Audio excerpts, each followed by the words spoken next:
दोस्तों आज की इस वीडियो में पूरा का पूरा क्वेश्चन हम खत्म करने वाले हैं और ये वीडियो महासंग्राम वीडियो है। ट्रिक के माध्यम से सीरियल बाय सभी क्वेश्चन का आंसर हम आपको बताएंगे आज की इस वीडियो में। ठीक है, आप लोग वीडियो एक यहाँ देखते हैं, फिर उसके बाद एक देखते हैं। इस तरह से क्या होता है, आप लोग माइंड में सेट नहीं हो पाता, एक आध करते हैं दूसरा भूल जाते हैं। लेकिन आज की इस वीडियो में आपको हम सीरियल बाय सभी क्वेश्चन ट्रिक के माध्यम से आपको हम बताएंगे और दिमाग में हम सेट करेंगे। ठीक है, अगर अभी तक कुछ नहीं पढ़े और इस वीडियो को अगर आप देख लेते हैं तो निश्चित तौर पर बहुत अच्छा मार्क्स आप स्कोर गेन करेंगे। ठीक है, तो चलिए दोस्तों स्टार्ट करते हैं एक का करके। देखिए सबसे पहला जो क्वेश्चन है वो सातवाहनों की उपलब्धियों का वर्णन करें।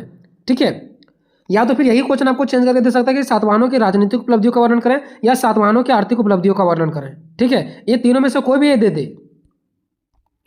ठीक है, तो ये इनमें से कोई भी अगर क्वेश्चन आ जाता है ना, आपको आंसर क्या लिखना है, सेम लिखना है। ठीक है, हेलो दोस्तों, ये जो क्वेश्चन है इसको हम ट्रिक के माध्यम से आपको बताएंगे। उसके बाद आपको इस वीडियो को बस सुन लेना है, उसके बाद आपके दिमाग में ऑटोमेटिक सेट हो जाएगा। ठीक है, हम जो भी वीडियो बनाते हैं ट्रिक के साथ बनाते हैं। ठीक है, आपको हम ट्रिक के यूज करके हम इस क्वेश्चन को पूरा अच्छे से याद करवा देंगे। और सातवाहनों की उपलब्धियां ही नहीं, सातवाहनों की राजनीतिक उपलब्धि आ जाए, सातवाहनों की सामाजिक उपलब्धि आ जाए, सातवाहनों की राजनीतिक उपलब्धि आ जाए, सारा आपको बन जाएगा। जैसे कि आप सभी को पता है कि एक क्वेश्चन पक्का आपके एग्जाम में आ रहा है सातवाहनों से रिलेटेड।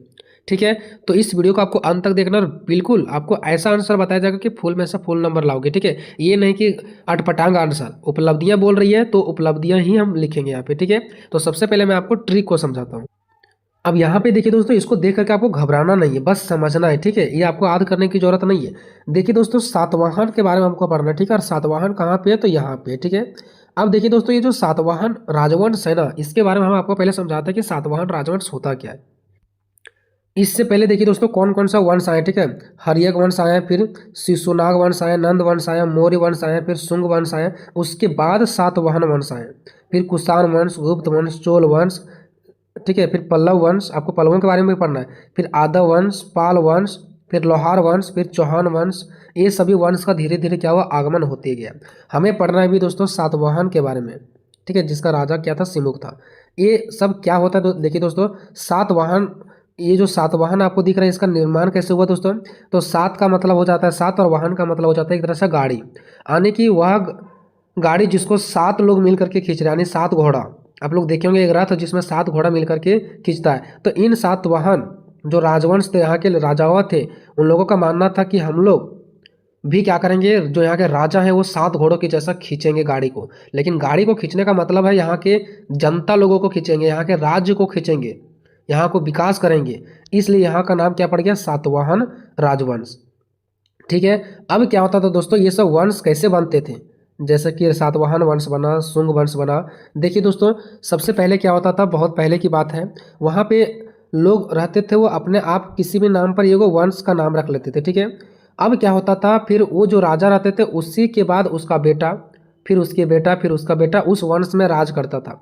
जब तक उसका बेटा यानी कि उसका राजा कमजोर नहीं पड़ जाता था, तब तक दूसरा वंश निर्माण ही नहीं होता था। वो जैसे कमजोर पड़ जाते थे वैसे दूसरा वंश का क्या हो जाता था, निर्माण हो जाता था।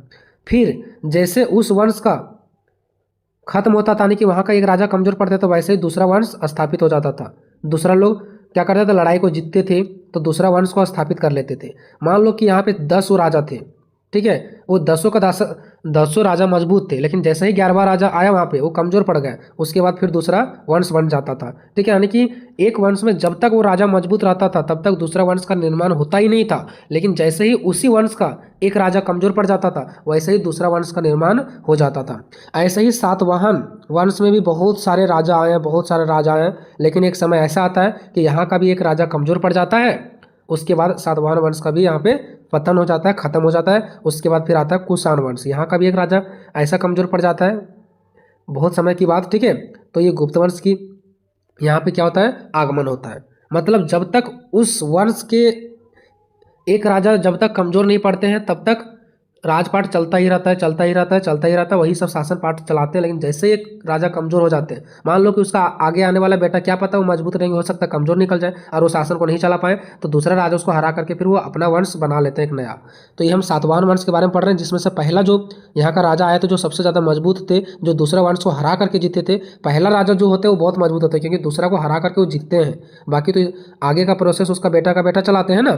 तो वो थे हमारा कौन, सिमुक।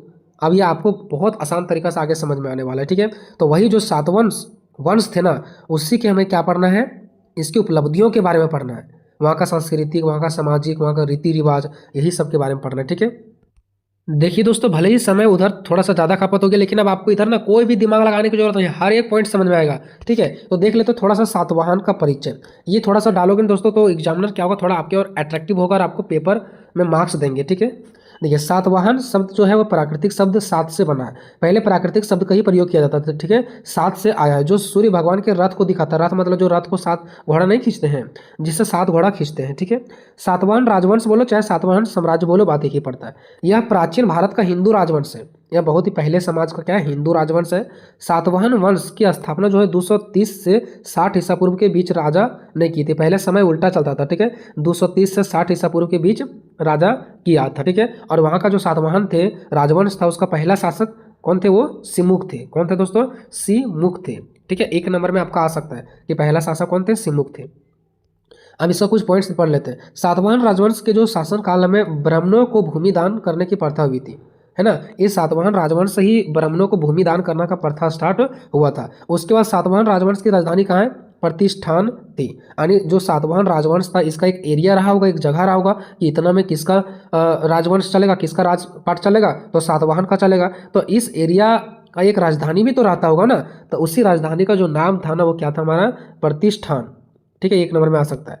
नेक्स्ट है, सातवाहन राजवंश के शासनकाल में कई गुफाओं का भी निर्माण हुआ। इनके शासनकाल में कई सारे गुफा का भी निर्माण किया गया। सबसे पहले आपको परिचय लिखना है, उसके बाद point number 1, point number 2, point number 3, point number 4। ठीक है, सातवाहन राजवंश के शासनकाल में प्राकृतिक भाषा का इस्तेमाल राजभाषा के रूप में किया गया। देखो, उस टाइम तो प्राकृतिक भाषा का प्रयोग किया जाता था, लेकिन उसी प्राकृतिक भाषा को राजभाषा यानी पूरा देश लेवल पर, पूरा राष्ट्र लेवल पर अपनाया जाता था। ठीक है, अब पढ़ते हैं सातवाहनों की उपलब्धियां। सातवाहन जो वहाँ के सातवाहन वंश थे, सातवाहन राजा थे, उनकी उपलब्धियां। तो सातवाहनों की उपलब्धियां, यहाँ सातवाहनों लिखा गया है। ठीक है, सातवाहनों की उपलब्धियों को निम्नलिखित रूप से वर्गीकृत किया जा सकता है। ठीक है, जो सातवाहन राजवंश थे उसकी निम्नलिखित उपलब्धियां, पहला राजनीतिक उपलब्धि है, दूसरा प्रशासनिक उपलब्धि है, तीसरा आर्थिक उपलब्धि है, चौथा धार्मिक उपलब्धि है। ठीक है, पांचवा जो हमारा वो शिक्षा, तो फिर भाषा बोलो, शिक्षा भाषा दोनों एक ही साथ है। ठीक है, शिक्षा भाषा उपलब्धियां, या तो शिक्षा भाषा से संबंधित उपलब्धियां और सांस्कृतिक उपलब्धियां। ठीक है, अब एक एक करके समझेंगे, इसके बारे में, इसके बारे में, इसके बारे में, इसके बारे में, इसके बारे में और इसके बारे में। आपको यहीं तक याद रखना है। बाकी नीचे हम राजनीति के बारे में आपको समझा देंगे, आप जितना मर्जी उतना लिख सकते हो। प्रशासनिक के बारे में समझा देंगे, आर्थिक के बारे में, धार्मिक के बारे में, शिक्षा के बारे में, सांस्कृतिक के बारे में। ठीक है, सबको अलग अलग करके हम समझाएंगे। देखिए, सबसे पहले समझते हैं वहाँ का राजनीतिक। राजनीतिक यानी पॉलिटिक्स, लोग कैसे वहाँ पे राजनीति खेलते थे, है ना। अभी राजनीति कैसा चल रहा है हमारे भारत देश में, वो आप सभी को पता है। वैसे उस टाइम राजनीति कैसे चला जाता था, तो देखिए, अभिलेखों और साहित्य स्रोत। ये अभिलेख और साहित्य स्रोत क्या होता है, जिससे पुराने समय के बारे में पता चलता है कि पहले के लोग कैसे रहते थे, वहाँ राजनीति कैसे चलाते थे। ठीक है, तो उन सब चीज़ों के बारे में जो पता चलता है वो अभिलेखों से पता चलता है, साहित्य स्रोतों से पता चलता है। ठीक है, तो अभिलेखों एवं साहित्य स्रोतों के आधार पर सातवाहनों के राजनीतिक इतिहास की रूपरेखा तैयार की जा सकती है। मतलब इन अभिलेखों और साहित्य स्रोतों के आधार पर ही हम क्या कर सकते हैं, सातवाहनों के राजनीतिक के बारे में पढ़ सकते हैं कि उनका राजनीतिक इतिहास कैसा था, क्योंकि हम लोग तो उस टाइम पैदा नहीं लिए थे। तो आखिर अभिलेखों और साहित्य स्रोतों के आधार पर ही ना वहाँ के हम लोग राजनीति के बारे में रूपरेखा तैयार कर सकते हैं। इस वंश के शासकों एवं उनके शासनकाल की समस्या विवादग्रस्त है। मतलब ये कहना है कि उस टाइम का जो शासन चलता था, शासन काल था, जो उन लोग का राजपाट चलता था, उस टाइम की जो समस्या है वो विवादग्रस्त है ना। वहाँ की समस्या क्या है, एक विवादपूर्ण है। अब देखिए, पुराण के अनुसार, पुराण में ये ऐसा लिखा गया है कि इस वंश के 30 राजा ने, सोचो इस वंश में 30 राजा आए और 30 राजाओं ने क्या किया, शासन किया। कितना लंबा समय रहा होगा। अब इस वंश के 30 राजाओं ने लगभग 450 वर्षों तक शासन किया। बताओ, 450 वर्ष तक शासन किया। उसके बाद 450 वर्ष के बाद फिर दूसरा वंश का स्थापना हुआ होगा। सोचो कितना पुरानी बात है ये। ठीक है, इसी का पॉइंट है राजनीति का। ठीक है, अभिलेखों के आधार पर यह अनुमान लगाया गया कि अशोक की मृत्यु के बाद ही सातवाहन राजनीतिक में सक्रिय हो उठे और उन्होंने एक शक्तिशाली राज्य की स्थापना हुआ। देखो, इसके पहले क्या हुआ, अशोक राजपाट को चलाते थे। ठीक है, तो जैसे ही अशोक का मृत्यु हुआ उसके बाद ही सातवाहन का वंश का क्या हुआ, स्थापना हुआ। उसके बाद सातवाहन के जितने सारे राजा हैं वो सभी राजनीति में सक्रिय रूप से भाग ले उठे और उन्होंने एक शक्तिशाली राज्य की स्थापना किया, उन्होंने एक पावरफुल राज्य का स्थापना किया। देखो, उसी के पॉइंट है ये। ठीक है, सिमुक जो पहला राजा थे सातवाहन का। ठीक है, तो पहला पढ़ते हैं सिमुक के बारे में। सिमुक कौन थे, तो सातवाहन की शक्तियों को स्थापित करने वाला प्रथम राजा सिमुक थे। फिर सिमुक के बाद कौन आया, तो कृष्ण आया। कृष्ण कौन थे? तो सिमुक के बाद उसका भाई कृष्ण राजा बने। पहला राजा थे वो कौन थे? सिमुक थे। उसके बाद कौन आए? कृष्ण आए। उसके बाद सातकर्णी प्रथम आए। ठीक है, ये 3 राजा आए। उसके बाद क्या हुआ, फिर कुछ समय के लिए इनका जो नेक्स्ट राजा आए वो कमजोर पड़ गए। ठीक है, उसके बाद फिर जो नया राजा आया वो फिर सब चीज़ों को संभालने लगे। ठीक है, तो ये 3 राजा मुख्य रूप से इसके बारे में लिखना है और ये प्रमुख होते हैं। ठीक है, इसका यही सब मैन है। सबसे पहले आया सिमुक, उसके बाद कृष्ण, उसके बाद सातकर्णी प्रथम आए। और जैसे ही सातकर्णी प्रथम, ये जो सातकर्णी प्रथम है ना, इसका जैसे मृत्यु होता है उसके बाद इनकी शक्तियाँ सारा खत्म हो जाता है। ये राजवंश धीरे धीरे खत्म होने वाले होते हैं। फिर नया राजा की क्या होता है? उदय होता है। उसके बाद फिर सातवाहन वंश को दोबारा संभाल लिया जाता है। ठीक है, ये यहाँ राजनीति के बारे में हम लोग पढ़े। फिर प्रशासनिक के बारे में पढ़ेंगे। प्रशासनिक मतलब हो गया दोस्तों, वहाँ कैसे राजपाट वो लोग चलाते थे, प्रशासन व्यवस्था कैसा था उन लोगों को। हमारा प्रशासन कैसे, पुलिस प्रशासन हमारा देखभाल करती है, तो वहाँ का प्रशासनिक व्यवस्था कैसे था। तो देखिए, सातवाहनों ने साम्राज्य की स्थापना के साथ साथ इनके प्रशासन की भी समुचित व्यवस्था की। प्रशासन मतलब देख रखाव का भी समुचित व्यवस्था किया था। सातवाहन राजतंत्रात्मक व्यवस्था के पोषक थे। राजतंत्रात्मक मतलब क्या होता है? राजतंत्रात्मक मतलब होता है जहाँ पर राजा शासन चलाते हैं। ठीक है, फिर उसके बेटा ही राजा चलाएंगे, फिर उसके बेटा राजा चलाएंगे, उसको बोलते हैं राजतंत्रात्मक व्यवस्था। ठीक है, तो वहाँ कैसा व्यवस्था था? तो राजतंत्रात्मक व्यवस्था था। राजा का पद वंशानुगत था। राजा का पद वंशानुगत मतलब राजा अगर अभी राजा बना तो उसका बेटा फिर राजा बनेगा, फिर उसका बेटा ही राजा बनेगा, उसका बेटा ही राजा बनेगा। तो राजा का पद क्या था? वंशानुगत था। राजा राज्य का सर्वोच्च प्रशासनिक पदाधिकारी था। यानी राजा होता था जो उस राज्य का, उस देश का, उस एरिया का सबसे ज़्यादा सर्वोच्च प्रशासनिक पदाधिकारी यानी मेन लीडर हुआ करता था। हालांकि राजा के अधिकार असीमित थे, यानी वो जितना मर्जी उतना शक्तियों का प्रयोग कर सकते थे। ठीक है, वह निरंकुश नहीं था, लेकिन वह ऐसा नहीं था कि वो काम नहीं करते थे, लोगों के लिए काम करते थे। प्रजा की सुख सुविधा, प्रजा मतलब वहाँ के लोग, वहाँ जनता, लोगों की सुख सुविधा का पूरा ध्यान भी रखते थे। उन्होंने अपनी तुलना राम, भीम, केशव, अर्जुन इत्यादि देवताओं और महापुरुषों के साथ भी किया कि हम क्या राम हैं, हम भीम हैं, हम अर्जुन हैं। ठीक है, लोगों को बोलते थे ऐसा। सातवाहन प्रशासन की एक विशेषता यह भी है कि उनके अंतर्गत मात्र सत्तात्मक तत्व ज़्यादा मजबूत थे। मात्र सत्तात्मक का मतलब होता है दोस्तों, जैसे हमारे यहाँ अगर पिता का डेथ हो जाता है तो उसका संपत्ति बेटा को मिलता है, फिर उस बेटा का अगर मृत्यु हो जाता है तो उसके बेटा को संपत्ति मिलता है। हमारे यहाँ बहन को यानी बेटी को नहीं मिलता है। लेकिन वहाँ पे क्या होता था, सारा जो सत्ता मिलता था ना, जितना सारा राजपाट था, वहाँ का अधिकार था, वो सब अगर मान लो कि पापा के मृत्यु हो जाते थे, माता के मृत्यु हो जाते थे, तो वहाँ के बेटियों को अधिकार मिलता था, फिर उसकी बेटी को, फिर इसकी बेटी को, उसी को बोलते हैं मात्र सत्तात्मक। ठीक है, उसके बाद क्या है कि राजा अपने नाम के साथ अपने माता का नाम भी रखते थे। यानी कि कोई भी अगर राजा अपने नाम रखते थे तो उसके पहले वो अपने मम्मी का नाम लगाते थे, यानी कि माता का नाम लगाते थे। इतना ही नहीं, सातवाहनों की रानियां भी प्रशासन में महत्वपूर्ण भूमिका निभाती थी। सोचो, इतना ही नहीं कि सिर्फ सातवाहन के राजा ही मतलब प्रशासन देखभाल लोगों का करते थे, बल्कि उनकी रानियां भी देखभाल करते थे। और कभी कभी ऐसे भी देखने को मिला है कि कभी कभी वे नाबालिग राजा के संरक्षण के रूप में शासन करते थे। जब तक राजा का शादी भी नहीं होता था तब तक भी, उसके पहले भी उनकी रानियां इनको सपोर्ट करते थे। जरा सोचिए। ठीक है, ये समय अभी का ही नहीं है, समय बहुत पहले से भी चलता हुआ आ रहा है। सातवाहनों ने पहली बार भूमि अनुदान की प्रथा चलाई। सातवाहनों ही ऐसे वंश थे जो पहली बार भूमि अनुदान करने की प्रथा को चलाए थे।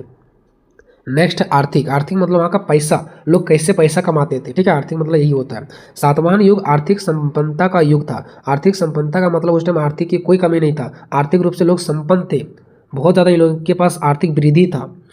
इस समय कृषि, शिल्प, व्यवसाय आदि का पूर्ण विकास हुआ। इसी समय कृषि वगैरह बहुत ज़्यादा होता था।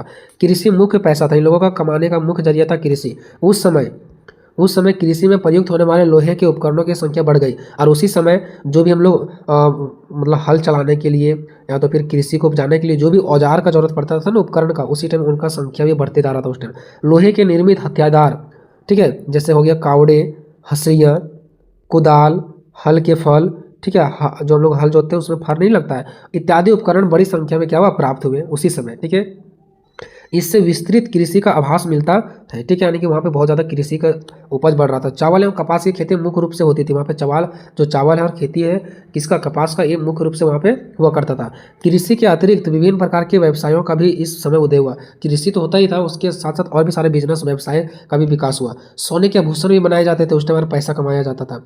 समुद्र द्वारा विदेशों से, विशेषकर रोमन साम्राज्य से इस समय व्यापार का विकास हुआ था। यानी भारत के लोग, यानी जो ये भारत में ही तो ये वंश फैला ना, जो राजवंश सब कहाँ में फैला था, भारत में ही फैला था। तो ये लोग क्या करते थे, व्यापार करते थे, कहाँ से, रोमन साम्राज्य से। ठीक है, इस बंदरगाह यानी बंदरगाह के द्वारा, यानी कि समुद्र के द्वारा, ठीक है, विदेशी व्यापारी अपना सामान भारत ले आते थे, और यहाँ जो भारत में व्यापार होता था वो कहाँ ले जाते थे, विदेश ले जाते थे। और मुख्यतः मसाले हो गया, कच्चे माल का निर्माण करता था, तथा विदेशी से सोना, शीशे का बर्तन, बढ़िया शराब और वस्त्र इत्यादि मंगवाया जाता था। कुछ सामान भेजा जाता था, कुछ सामान वहाँ से लाया जाता था। अब देखते हैं धार्मिक, वहाँ का धर्म की व्यवस्था कैसा था। तो सातवाहन अभिलेखों में इंद्र, सूर्य, वरुण आदि वैदिक देवताओं एवं अज्ञों का उल्लेखन मिलता है। अज्ञ हम लोग जो नहीं कराते हैं, और हमारे यहाँ भी बहुत सारे देवता हैं अज्ञ कराते हैं, तो उस टाइम वहाँ के लोग भी ऐसा ही किया करते थे। अगों के परिणाम स्वरूप ब्राह्मणों को बहुमूल्य दान भी दिए जाते थे। अग कौन करवाते थे? ब्राह्मण करवाते थे, और ब्राह्मण को बहुत सारा दान भी दिया जाता था लोगों के द्वारा। कृष्ण वासुदेव की पूजा भी प्रचलित थी वहाँ पे। कृष्ण और वासुदेव भगवान की क्या किया जाता था? पूजा किया जाता था। नेक्स्ट कि उन्होंने बौद्ध धर्म के विकास को भी विकसित किया। उस टाइम बौद्ध धर्म, जैन धर्म ये सब चलता था, तो उस टाइम बौद्ध धर्म को लोग अपनाए हुए थे और इसका विकास भी किए, है ना। बौद्धों को भी भूमि दान अनुदान दिया गया। जो बौद्ध धर्म वाले लोग थे ना, उसको भी भूमि का दान दिया गया, ठीक है। उसके बाद देखते हैं शिक्षा और भाषा। वहाँ पे कौन सा शिक्षा कैसे मिलता था लोगों को, क्या भाषा बोलते थे। तो सातवाहनों के अधीन शिक्षा, भाषा एवं साहित्य का भी अशिष्ट प्रगति हुआ, ठीक है। यानी उस टाइम शिक्षा भाषा का बहुत ज़्यादा प्रगति हुआ। ब्राह्मण एवं बौद्ध दोनों शिक्षा प्रचार का कार्य किया। यानी ब्राह्मण जो लोग थे, बौद्ध धर्म जो लोग थे, वो सभी का सभी क्या किया? शिक्षा का बढ़ावा किए, भाषा का आगे बढ़ाने का काम किया। विद्यार्थियों को शिक्षा दिया जाता था। अध्यापक जो पढ़ाते थे उसको राज्य एवं धनी व्यक्तियों के द्वारा अनुदान दिया जाता था कि ये बच्चों को पढ़ा रहे हैं, तो राज्य के द्वारा, तो फिर जो अमीर लोग थे उसके द्वारा कुछ अनुदान दिए जाते थे। मतलब बहुत अच्छा व्यवस्था था। इस युग में प्राकृतिक भाषा एवं ब्राह्मी लिपि का विकास हुआ, ठीक है। उस टाइम प्राकृतिक भाषा का क्या हुआ था? विकास हुआ था। और अगर लिपि की बात करें तो ब्राह्मी लिपि का विकास हुआ था। अब देखते हैं कला सांस्कृतिक, कि वहाँ के लोग कला यानी उसके अंदर क्या क्या गुण था, कैसे वो लोग चलते थे, उनका सांस्कृतिक रीति रिवाज क्या था वहाँ का। तो सातवाहनों के अधीन भी पकाई गई ईंटों, खपड़ों एवं घेरेदार कुओं का प्रचलन देखने को मिलता था। जैसे भी हम लोग ईंट बनाते वैसे पहले ही बनाते थे, खपड़ा वाला वहाँ भी घर होता था। और जैसे हम लोग कुआं बनाते हैं, ठीक है, वैसा वहाँ पे भी क्या हुआ करता था? कुआं हुआ करता था, ठीक है। और कुआं क्या किया, जैसे हम लोग गोल नहीं बनाते वैसे ही कुआं को गोल बनाए हुए था और घेरते थे उसको, ठीक है। जल की निकासी के लिए जो जल निकालते थे ना, उसके लिए ढकी हुई नालियाँ भी, हम लोग जो गांव से नली निकालते हैं उसके लिए क्या करते हैं? नली को ढक देते हैं। वैसे भी वहाँ भी प्रचलन था। शहरों की घेराबंदी की गई थी, यानी कि इस शहर कितना दूर तक है इसके बार बार से बाउंड्री की तरह घेर दिया जाता था, ठीक है। अनेक मंदिर एवं गुफाएं पहाड़ों को काटकर बनाई जाती थी, ठीक है। इन इमारतों की छतों एवं दीवारों पर सुंदर रंगीन चित्र भी बनाए जाते थे, समझ गए। मतलब पेंट भी किया जाता था। इतना भी उन लोगों के पास ज्ञान था। सोचो आज से कितना साल पहले, कितना साल पहले की बात है, और ये सब चीज़ें हमें अभिलेखों से मिलता है। कोई आदमी खुद आंखों से नहीं देखा है, ये अभिलेखों से मिलता है, कई सारे स्रोतों से मिलता है, ठीक है। जो पहले से लिखा हुआ उन्हीं के साक्ष्य प्रूफ के तौर पर ये सब जानकारियां हमें प्राप्त होता है। नेक्स्ट क्वेश्चन नंबर हमारा दूसरा दोस्तों, कनिष्ठ की उपलब्धियों का वर्णन करें। या तो आ जाए कुषाण की उपलब्धियों का वर्णन करें या द्वितीय अशोक की उपलब्धियों का वर्णन करें। तो आंसर आपको सेम लिखना है। कनिष्ठ को ही कुषाण और उसी को द्वितीय अशोक बोला गया, ठीक है। तो आंसर आपको बिल्कुल क्या लिखना है? सेम लिखना है दोस्तों। इस वीडियो को देखिए पूरा, 100% आप अच्छा मार्क्स लाएंगे, ठीक है। मोस्ट इंपॉर्टेंट क्वेश्चन, जी हाँ, ये मोस्ट इंपॉर्टेंट क्वेश्चन है कि कनिष्ठ की उपलब्धियों का वर्णन करें, ठीक है। आपके एग्जाम में पक्का पूछा जाएगा कि कनिष्ठ की उपलब्धियों का वर्णन करें, ठीक है। तो देखिए दोस्तों, इसका सबसे पहले देखेंगे कनिष्ठ का परिचय, कनिष्ठ का परिचय। उसके बाद हम देखेंगे इसका उपलब्धियों का वर्णन करें, ठीक है। तो कनिष्ठ से रिलेटेड किसी भी तरीके से क्वेश्चन आ जाता है, आपको हर एक क्वेश्चन में ये आंसर आपको हेल्प करेगा, ठीक है। तो और भी क्वेश्चन पाने के लिए आप चैनल को सब्सक्राइब कीजिए, दोस्तों में शेयर कीजिए। जो भी यहाँ पे कंटेंट मिलता है 100% रियल, ठीक है, एंड आपको बहुत ही सिंपल एंड सरल लैंग्वेज में आपको देखने को मिलेगा, ठीक है। देखिए कनिष्ठ का परिचय, सबसे पहले जानेंगे कनिष्ठ का परिचय। तो कनिष्ठ जो है वो कुषाण वंश का सबसे महान राजा था, ठीक है। कुषाण वंश का सबसे महान राजा था, ठीक है। जो कुषाण वंश था ना, उसका सबसे महान राजा था कनिष्ठ, ठीक है। कनिष्ठ अपने पिता भीम कड़फिसेस के बाद कुषाण साम्राज्य की गद्दी पर बैठा। मतलब कनिष्ठ जो था वो कहाँ के राजा थे? तो कुषाण वंश के राजा थे। कहाँ के थे दोस्तों? कुषाण वंश के राजा थे। और ये किसके बाद? तो निश्चित सी बात है कि जब इसके पिता का डेथ हुआ होगा, पिता जब मरे होंगे इसके, उसके बाद ही ये वहाँ का राजा बने होंगे। तो इनके पिता का नाम क्या था? भीम कड़फिसेस, ठीक है, जिनकी मृत्यु के बाद ही कुषाण साम्राज्य की गद्दी पर बैठे हैं, ठीक है। कुषाण वंश पर कई महान राजाओं ने शासन किया। कुषाण जो वंश था इस पर कई महान राजाओं ने शासन किया, लेकिन कनिष्ठ को सबसे महान माना जाता है। ऐसा नहीं था कि कुषाण वंश पर सिर्फ कनिष्ठ ही अपना शासन किया, नहीं, इससे पहले भी बहुत सारे और इसके बाद भी बहुत सारे शासन आए, बहुत सारे ऐसे राजा आए जो यहाँ पे शासन किए, लेकिन इनके जैसा महान शासक कोई भी अभी तक बन नहीं पाए, ठीक है। ये सबसे महान माने जाते थे। वह एक शक्तिशाली और निडर नेता थे। वो कैसा नेता थे? शक्तिशाली एवं निडर नेता थे। उसके शासनकाल में शांति और समृद्धि का बोलबाला था। यानी जब इनका शासनकाल चल रहा था ना, तो उस टाइम पूरा शांति का माहौल बना हुआ था और समृद्धि हो रहा था, मतलब विकास भी हो रहा था, ठीक है। और इन्हें इतिहास के सबसे बड़ा सफल शासकों में से के रूप में याद किया जाता है, ठीक है। और यही कारण है कि इसको इतिहास का सबसे बड़ा सफल शासक में से गिना जाता है। कनिष्क के शासनकाल को अक्सर 170 से 150 ईसा पूर्व के आसपास माना जाता है, ठीक है, कि इन्होंने 170 से लेकर के 150 तक शासन किया है, अपना राजपाट चलाया है। हालांकि ये भी जो डेट दिया गया ना, वो बहुत सारे विद्वानों के बीच सटीक तिथियों पर बहस होती है, मतलब भेदभाव है। अभी भी इसका सटीक जानकारी नहीं मिला कि कब से कब तक इन्होंने शासन किए हैं। फिर भी एक इतिहासकारों के अकॉर्डिंग 170 से 150 माना जाता है, ठीक है। तो ये कनिष्क की परिचय था। बहुत ही सिंपल है दोस्तों, एक बार आपको समझने पढ़ने के बाद या तो फिर देखने के बाद निश्चित तौर पर समझ में आ जाएगा। अब हम लोग देखते हैं नेक्स्ट जो क्वेश्चन है वो कनिष्क की उपलब्धियाँ। कनिष्क की उपलब्धियाँ को देखेंगे। तो सबसे पहले लिखेंगे कनिष्क ने युद्ध, धर्म, कला, प्रशासन आदि के क्षेत्र में अनेक उपलब्धियां हासिल की है, जिनका वर्णन इस प्रकार है। उपलब्धियां मतलब क्या, इसका अच्छाई अगर एक तरह से बोले तो, ठीक है। तो कनिष्क ने युद्ध में जीता, धर्म को अपनाया, बौद्ध धर्म को अपनाया, कला मतलब वहाँ का जो मूर्तियाँ वगैरह बनता था, प्रशासन मतलब जो वहाँ पे राजपाट चलाते थे, सभी के क्षेत्र में इनके अंदर बहुत ज़्यादा क्वालिटी भरा हुआ था। हर चीज़ में ये महारत हासिल किए हुए थे, ठीक है। इसलिए इनका जो उपलब्धियां हैं ना वो निम्नलिखित है, यानी कि बहुत सारे इसको उपलब्धियां हैं। तो देखते हैं एक करके। मगध का विजय, इन्होंने मगध पर अपना विजय पा लिया, ठीक है। मगध जो क्षेत्र था उसको अपने कब्जा में कर लिया। तो देखिए इस विजय का कोई ठोस प्रमाण नहीं मिला, अभी तक इसका कोई ठोस प्रमाण नहीं मिला कि सच में मगध पर विजय किए थे या नहीं किए थे। फिर भी बौद्ध परंपराओं के अनुसार कनिष्क ने मगध पर विजय प्राप्त की। फिर भी बौद्ध परंपराओं के अनुसार ऐसा माना जाता है कि कनिष्क ने मगध पर विजय प्राप्त किया था और मगध को अपने साथ लिया था, मगध के क्षेत्र को अपने में मिलाया था, ठीक है। मतलब मगध को जीत लिया था, ठीक है, ऐसे समझिए। इसी तथ्य से स्वीकार किया जा सकता है कि कनिष्क ने मगध पर विजय प्राप्त किया, ठीक है। इसी के अकॉर्डिंग हम ये कह सकते हैं कि जो मगध पर कनिष्क ने क्या किया, विजय प्राप्त किया। ये पहला हो गया, इसका पहला। तो बस आपको इतना याद रखना, मगध पर विजय।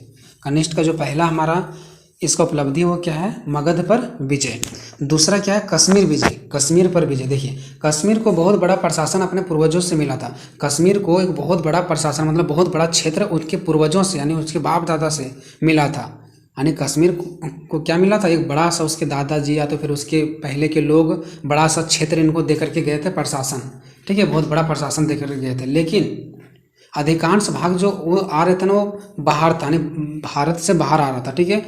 उसने शासन बनते ही भारत में अपना साम्राज्य बढ़ाया।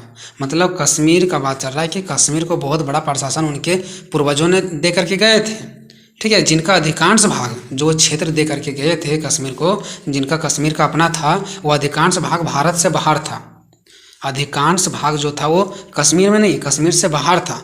और जैसे ही यहाँ पे जो कनिष्क हमारे राजा हैं, शासक हैं, जैसे ही अपना शासन व्यवस्था में आते हैं, जैसे ही वो शासक बन जाते हैं, वो अपना भारत में अपना साम्राज्य बढ़ा देते हैं, ठीक है, ठीक है। मतलब जो भारत से बाहर जो क्षेत्र जा रहा था ना, वहाँ तक भारत को बढ़ा करके कर दिया, ठीक है। कौन, यही कनिष्क, ठीक है दोस्तों। नेक्स्ट चलते हैं चीन से युद्ध, ठीक है दोस्तों। चीन से युद्ध, अभी यहाँ पे समय हो रहा है दोस्तों, मैं आपको दिखा देता हूँ। 11 बज रहे हैं, रात के 11 बज रहे हैं, ठीक है। रात के 11 बजे वीडियो बना रहा हूँ जाग करके, नींद पूरा मतलब कि जो दिन रात वीडियो बना रहे हैं ना उसकी वजह से बहुत सारा नींद आ रहा है, फिर भी वीडियो बनाना पड़ रहा है, ठीक है।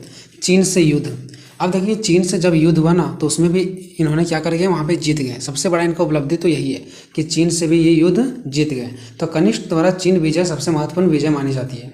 कनिष्क के पूर्वज चीन को वार्षिक कर देते थे, यानी कि जो कनिष्क के पूर्वज थे ना, यानी कि जब कनिष्क नहीं आए थे तो कनिष्क से पहले भी तो इसके बाप दादा होंगे ना, तो वो क्या करते थे, चीन को वार्षिक मतलब हर एक साल में कर देते थे, टैक्स देते थे चीन को। लेकिन जैसे ही कनिष्क ने शासक बन गया, कर देने से इनकार कर दिया। फलस्वरूप दोनों में युद्ध हो गया, चीन में और यहाँ पे कनिष्क में, ठीक है। उसके बाद क्या हुआ, जो चीन के सेनापति थे वो कनिष्क को पराजित कर दिया, मतलब हरा दिया। और यह प्रसिद्ध सेनापति पान चाओ था। और उस टाइम चीन में जो सेनापति थे वो पान चाओ थे। तो पान चाओ ने क्या कर दिया, कनिष्क को हरा दिया। परंतु जैसे ही पान चाओ का मृत्यु होता है, खत्म होते हैं, उसके बाद कनिष्क ने इसको देख रहते हैं। और जैसे ही उनका सेनापति, जो चीन के सेनापति थे, उनका मृत्यु होता है, वैसे ही कनिष्क ने पुनः चीन पर आक्रमण कर दिया और चीन पर विजय प्राप्त कर लिया। इसको कहते हैं हौसला, इसको कहते हैं बदला, ठीक है। चलिए नेक्स्ट है बौद्ध धर्म का प्रसार, ठीक है। इन्होंने बौद्ध धर्म को जोर शोर से प्रचार किया, ठीक है। अब इसको इसका उपलब्धि में अच्छाई में इसलिए जोड़ा गया क्योंकि बौद्ध धर्म बहुत ही अच्छा धर्म था, ठीक है। और उनको इन्होंने क्या किया, फॉलो किया, उनको बढ़ाया, उनका प्रचार प्रसार किया, इनको सच्चा माना, इनको सही माना, ठीक है। इतना बड़ा शासक होते हुए भी बौद्ध धर्म को अपनाया, ठीक है। उसने बौद्ध धर्म स्वीकार किए और उसी समय उसके ही काल में बौद्ध धर्म दो शाखाओं में बढ़ गया, एक हीनयान और एक महानयान, ठीक है। एक हीनयान और एक महानयान। महानयान कौन थे, वो लोग आते थे महानयान में जो मूर्ति का पूजा पर विश्वास करते थे, और जो मूर्ति के पूजा पर विश्वास नहीं करते थे वो हीनयान हो गया। पहले तो बौद्ध धर्म एक ही थे, लेकिन बाद में क्या हुआ, दो भाग में बट गए। जब ये हमारा आए थे कौन शासक, कनिष्ठ, ठीक है। तो हीनयान और महानयान बट गए। कनिष्ठ ने महानयान शाखाओं को अपनाया, ठीक है। तो कनिष्ठ ने कौन सी शाखाओं को अपनाया, महानयान को अपनाया, ठीक है। उसने इसके प्रचार के लिए निम्नलिखित कार्य किए। अब जो कनिष्ठ थे वो बौद्ध धर्म को प्रचार करने के लिए दूसरे देश में, ताकि इसका प्रचार हो, ये बढ़े फूले, ठीक है, इसके लिए इन्होंने बहुत सारे कदम उठाए। देखिए, पहला, कनिष्ठ ने विदेशों में प्रचारक भेजे, मतलब विदेशों में प्रचारक भेजे, मतलब प्रचार करने वाले व्यक्तियों को विदेश में भेजे, जिसके फलस्वरूप बौद्ध धर्म मध्य एशिया में फैल गया, चीन में फैल गया, जापान आदि जैसे देशों में फैल गया, और बौद्ध धर्म का बोलबाला होने लगा, इनका विकास होने लगा, ये दूर दूर तक इनका पहुंच होने लगा, ठीक है। तो कनिष्ठ ने विदेशों में भी प्रचारक भेजा, ने प्रचार करने वालों को भेजे, ठीक है। नेक्स्ट है दूसरा, कनिष्ठ ने बुद्ध की मूर्तियां बनाकर देश के विभिन्न भागों में स्थापित करवाए। यानी कनिष्ठ ने क्या किया, बुद्ध की मूर्ति बना लिया, ठीक है। बुद्ध की जो थी मूर्ति उनको बना करके अलग अलग देशों में स्थापित कर दिया, लगा दिया, ताकि लोगों का पहचान बढ़े इससे, ठीक है, लोग इसको पहचान सके और इससे बौद्ध धर्म का विकास हो सके, जिसके कारण जनता में महात्मा बुद्ध के प्रति श्रद्धा बढ़ी और बौद्ध धर्म अपनाने लगे लोग। तीसरा है, उसने कश्मीर में चौथी बौद्ध सभा का आयोजन किया। उन्होंने क्या किया, जो कश्मीर में चौथा बौद्ध सभा का आयोजन भी करवाया, ताकि बौद्ध धर्म का क्या हो, प्रचार हो। यहाँ बौद्ध धर्म के नियमों को सरल बनाया गया, ताकि लोग आसानी से इनके बारे में जान सकें। नेक्स्ट है चौथा पॉइंट, अशोक की भांति कनिष्ठ भी बौद्ध भिक्षुओं को सहायता के रूप में बहुत सारा धन भी दिए। देखिए, अशोक, इसके पहले जो अशोक थे ना, वो भी बौद्ध धर्म में जो भिक्षु लोग इसका प्रचार प्रसार करने में अपना मेहनत वगैरह लगाते थे ना, उनको पैसा देते थे, ठीक है। ऐसे ही कनिष्ठ भी बौद्ध धर्म के जो भिक्षु लोग थे ना, जो भिक्षुओं को सहायता के रूप में बहुत सारे धन दिया करते थे। भिक्षु लोग वो थे जो इनके प्रचार प्रसार में मदद करते थे, तो उन लोगों के लिए भी तो रोटी पैसा चाहिए ना। तो भिक्षुओं ने बौद्ध धर्म के प्रचार में योगदान दिया, और भिक्षुओं को सहायता कौन देते थे, कनिष्ठ देते थे, ठीक है, क्योंकि लोग प्रचार प्रसार करते थे ना, मेहनत लगता था ना। नेक्स्ट, बौद्ध धर्म में सुधार करके उसको सरल बनाया गया। भिक्षुओं को कठोर जीवन पसंद नहीं था, जो भिक्षु लोग थे ना, उसको कठोर जीवन पसंद नहीं था, अतः महानयान शाखा का प्रचलन आरंभ हो गया। उसके बाद ही क्या हुआ, महानयान आने लगा, क्योंकि भिक्षुओं को कठोर जीवन पसंद नहीं था, इसलिए महानयान को अपना लिया गया, ठीक है। इस नई शाखा ने संस्कृत भाषा को अपनाया और बुद्ध की मूर्तियां बनाकर उसकी पूजा आरंभ कर दिया। उसके बाद क्या किया, मूर्ति का पूजा, क्योंकि आपको मैंने बता दिया महानयान को अपनाया था इन लोगों ने, ठीक है। तो महानयान में मूर्ति पूजा किया जाता था, तो मंत्रों को पढ़ने के लिए संस्कृत भाषा और मूर्ति का बना करके उसका पूजा करना ही शुरू कर दिए लोग, ठीक है। अब देखते हैं कला का विकास। कला मतलब मूर्तियां वगैरह बनाना, ठीक है। तो कनिष्ठ एक महान निर्माता भी थे, मतलब कोई भी चीज़ों का निर्माण करने के लिए इसके पास अंदर गुण था, लोगों से निर्माण करवाते थे, क्या निर्माण करना नहीं करना है, ठीक है। उसने अनेक नगरों की स्थापना किया, अनेक नगर की स्थापना किया, अलग अलग शहरों की स्थापना किया। उसके शासनकाल में अनेक प्रसिद्धि नगर बने, अनेक प्रकार की नगरें बनी, और इन नगरों में सुंदर सुंदर मूर्तियाँ की कलाकृतियाँ स्थापित की गई, अलग अलग मूर्तियाँ बना करके स्थापित किए गए। छठा, साहित्य का विकास। साहित्य मतलब अनेक प्रकार के ग्रंथों वगैरह का रचना किया गया, ठीक है। तो कनिष्ठ के शासनकाल में बहुत सारे ग्रंथों की रचना हुआ। एक ग्रंथ में ऐसा भी लिखा गया कि भारत में कोई भी ऐसा बीमारी नहीं है जो भारत की जड़ी बूटियों से ठीक ना किया जाए, ऐसा भी ग्रंथों में लिखा जा रहा था, ठीक है। नेक्स्ट है व्यापार का विकास, ठीक है, यानी कि व्यापार का विकास। व्यापार मतलब वही व्यापार, ठीक है, ठीक है। तो यहाँ पे व्यापार का क्या हो गया, हमारा विकास हो गया, ठीक है। तो देखिए, कोई भी देश में ना अगर व्यापार का विकास होगा ना, तो वो देश बहुत ही तेजी से आगे बढ़ता है, ठीक है। तो व्यापार का विकास होना बहुत ही जरूरी है, ठीक है। तो यहाँ पे जब जो कनिष्ठ का शासनकाल था ना, तो उसमें भी क्या हो रहा था पता है, व्यापार का बहुत ही तेजी से विकास हो रहा था, जिसकी वजह से ना इनका उपलब्धि और बढ़ गया, ठीक है। तो कनिष्ठ का साम्राज्य बहुत ही विशाल था, इनका साम्राज्य जो था बहुत बड़ा विशाल था, ये बहुत ही एरिया में अपना शासन चला रहे थे, ठीक है। उसकी सीमाएं रोम, पर्थिया और चीन को छूती थी। इनकी जो सीमाएं थी ना, यानी कि जहाँ पे कनिष्ठ अपना शासन चलाते थे, तो इनकी क्षेत्र से जुड़ा हुआ कौन कौन थे, रोम, पर्थिया और चीन को छूती थी, इन दो क्षेत्रों को छूती थी। इसके अलावा और भी सारे क्षेत्रों को छूती थी, ठीक है। इन साम्राज्यों से व्यापार होना स्वाभाविक था, और यही सब राज्यों से क्या होते थे, यही सब क्षेत्रों से, चीन से और रोम से, यहाँ से क्या होता था, व्यापार का आवागमन होता था, यानी कुछ सामान आता था कुछ सामान जाता था। उसके काल में भारत में गर्म मसाले उसी समय यानी कि कनिष्क के ही शासनकाल में भारत में गर्म मसाला, रेशम, बुद्ध की मूर्तियाँ, जड़ी बूटियाँ, मलमल, हाथी दांत आदि जैसे वस्तुएं निर्यात की जाती थी, मतलब दूसरे देश में भेजी जाती थी। ठीक है, विदेशों से भारत में सोना चांदी की वस्तुएं आयात होती थी, मतलब आती थी। ठीक है, ऊपर जो मैंने आपको बताया वो हमारे देश से जाती थी, निर्यात होती थी, और जो नीचे सोना चांदी से बनती थी वस्तुएं वो हमारे देश में आती थी। इस प्रकार से व्यापार का आवागमन होता था, आता था जाता था। ठीक है, बुद्ध की मूर्तियाँ मुख्यतः यूनान भेजी जाती थी। जो बुद्ध की मूर्तियाँ होती थी ना वो यूनान भेजा जाता था, जिनकी संख्या 1-2 हज़ारों में नहीं बल्कि लाखों में हुआ करती थी। ठीक है, सोचिए इसको इतना महान योद्धा क्यों माना गया, महान शासक क्यों माना गया। देखिए कितना तरीके से मैनेजमेंट करते हैं। ठीक है, उस टाइम इनके पास कितने अंदर गुण भरा हुआ था कि ये इतना अच्छा से मैनेजमेंट करते थे सब चीज़ों को, कि हमारा साम्राज्य कैसे विकास करेगा। तो इसके लिए व्यापार का भी विकास किए, ऐसा नहीं कि सिर्फ अपने बल को दिखाएं। उसके अंदर तो बल था ही था, वो चाहते तो अपना जिंदगी बहुत अच्छा से चला लेते। ठीक है, लेकिन नहीं, वो अपना गुण को दिखाएं। ठीक है, 8वां कुशल प्रशासक, वो एक कुशल प्रशासक भी थे। कनिष्क का शासन प्रबंधन भी उत्तम था, यानी वो हर एक चीज़ को शासन राजपाट अच्छा से चलाते थे।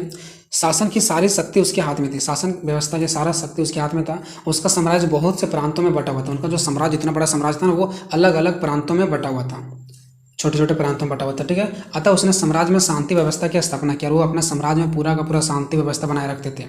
उसका व्यवहार कठोर तो था परंतु अन्यायपूर्ण नहीं था, मतलब गलत नहीं करते थे वो, भले वो कठोर थे। कभी भी उसके साम्राज्य में विद्रोह नहीं हुआ अभी तक कि उसके साम्राज्य के अंदर ही विद्रोह हो जाए, लड़ाई झगड़ा हो जाए, नहीं। उसका साम्राज्य सुख शांति से समृद्धि था, सुख शांति से भरा हुआ था। इस कारण व्यापार उन्नत हुआ। अब यही कारण है कि उसका व्यापार जो हुआ वो खुले तरीक़ा से उन्नत हुआ, व्यापार में विकसित हुआ और प्रजा समृद्धि थी। ठीक है, और उनकी प्रजा क्या थी, बिल्कुल समृद्धि थी। वो जो शासक थे बिल्कुल क्या थे, समृद्ध थे, उसके अंदर गुण भरा हुआ था। ठीक है, तो इस प्रकार यहाँ से दोस्तों खत्म हो गया ये क्वेश्चन। थोड़ा अगर हम अच्छे से नहीं समझा पाए होंगे तो क्षमा चाहते हैं दोस्तों, नींद भी आ रहा है फिर भी हम ज़बरदस्ती वीडियो बना रहे हैं। ठीक है, बट क्षमा चाहेंगे, बट कोई दिक्कत नहीं। जैसे ही दिन होगा थोड़ा सा सो लेते हैं, उसके बाद बहुत ही अच्छा तरीका से फिर से वीडियो बनाएंगे दूसरा क्वेश्चन। ठीक है, जैसा भी आपको लगा, अच्छा से समझ में आया या नहीं आया, कॉमेंट में अपना राय जरूर दीजिएगा। इससे क्या होता है, सुधार करने में या तो फिर क्या कमी है वो हम लोगों को खुद से उसको हम सुधार करने का प्रयास करते हैं कि कहाँ पे हम लोगों को सुधार करना है, कहाँ पे नहीं करना। ठीक है दोस्तों, क्वेश्चन हमारा दोस्तों कि चंद्रगुप्त प्रथम की उपलब्धियों की विवेचना करें। चंद्रगुप्त प्रथम की उपलब्धियों की विवेचना करें। ठीक है, इस क्वेश्चन को हम आपको बिल्कुल ट्रिक के माध्यम से बताएंगे। ठीक है, जब हम आपको ट्रिक बताएंगे तो ये क्वेश्चन का आंसर आपके दिमाग में ऑटोमेटिक सेट हो जाएगा। ठीक है, उसके बाद आप 6 पेज 7 पेज 8 पेज जितना मर्जी उतना लिख सकते हो। ठीक है, तो सबसे पहले आपको ट्रिक बताएंगे और उसी ट्रिक के माध्यम से आपको चंद्रगुप्त प्रथम के बारे में पूरा इसकी उपलब्धियों के बारे में हम बताएंगे और एक भी कहीं आपको दिक्कत नहीं होगा। ठीक है, देखिए दोस्तों यहाँ पे मैंने आपको समझाने के लिए ही ये सब डायग्राम बना रखा है। ठीक है, और इसको बस मैं आपको समझाऊंगा, आधा नहीं करना है, बस ये आपको मैं समझाऊंगा। उसके बाद आपको ये क्वेश्चन इतना आराम लगने लगेगा ना, इतना इजी लगने लगेगा ना कि जैसे आप पहले सोचे भी नहीं होंगे। ठीक है, सबसे पहले बात करते हैं दोस्तों वंश का। देखिए सबसे पहले हर्यक वंश आया, फिर शिशुनाग वंश आया, फिर नंद वंश, मौर्य वंश, शुंग वंश, है ना, सातवाहन वंश, कुषाण वंश, गुप्त वंश, चोल वंश, पलवन वंश, आदव वंश, पाल वंश, लोहार आया, फिर चौहान आया।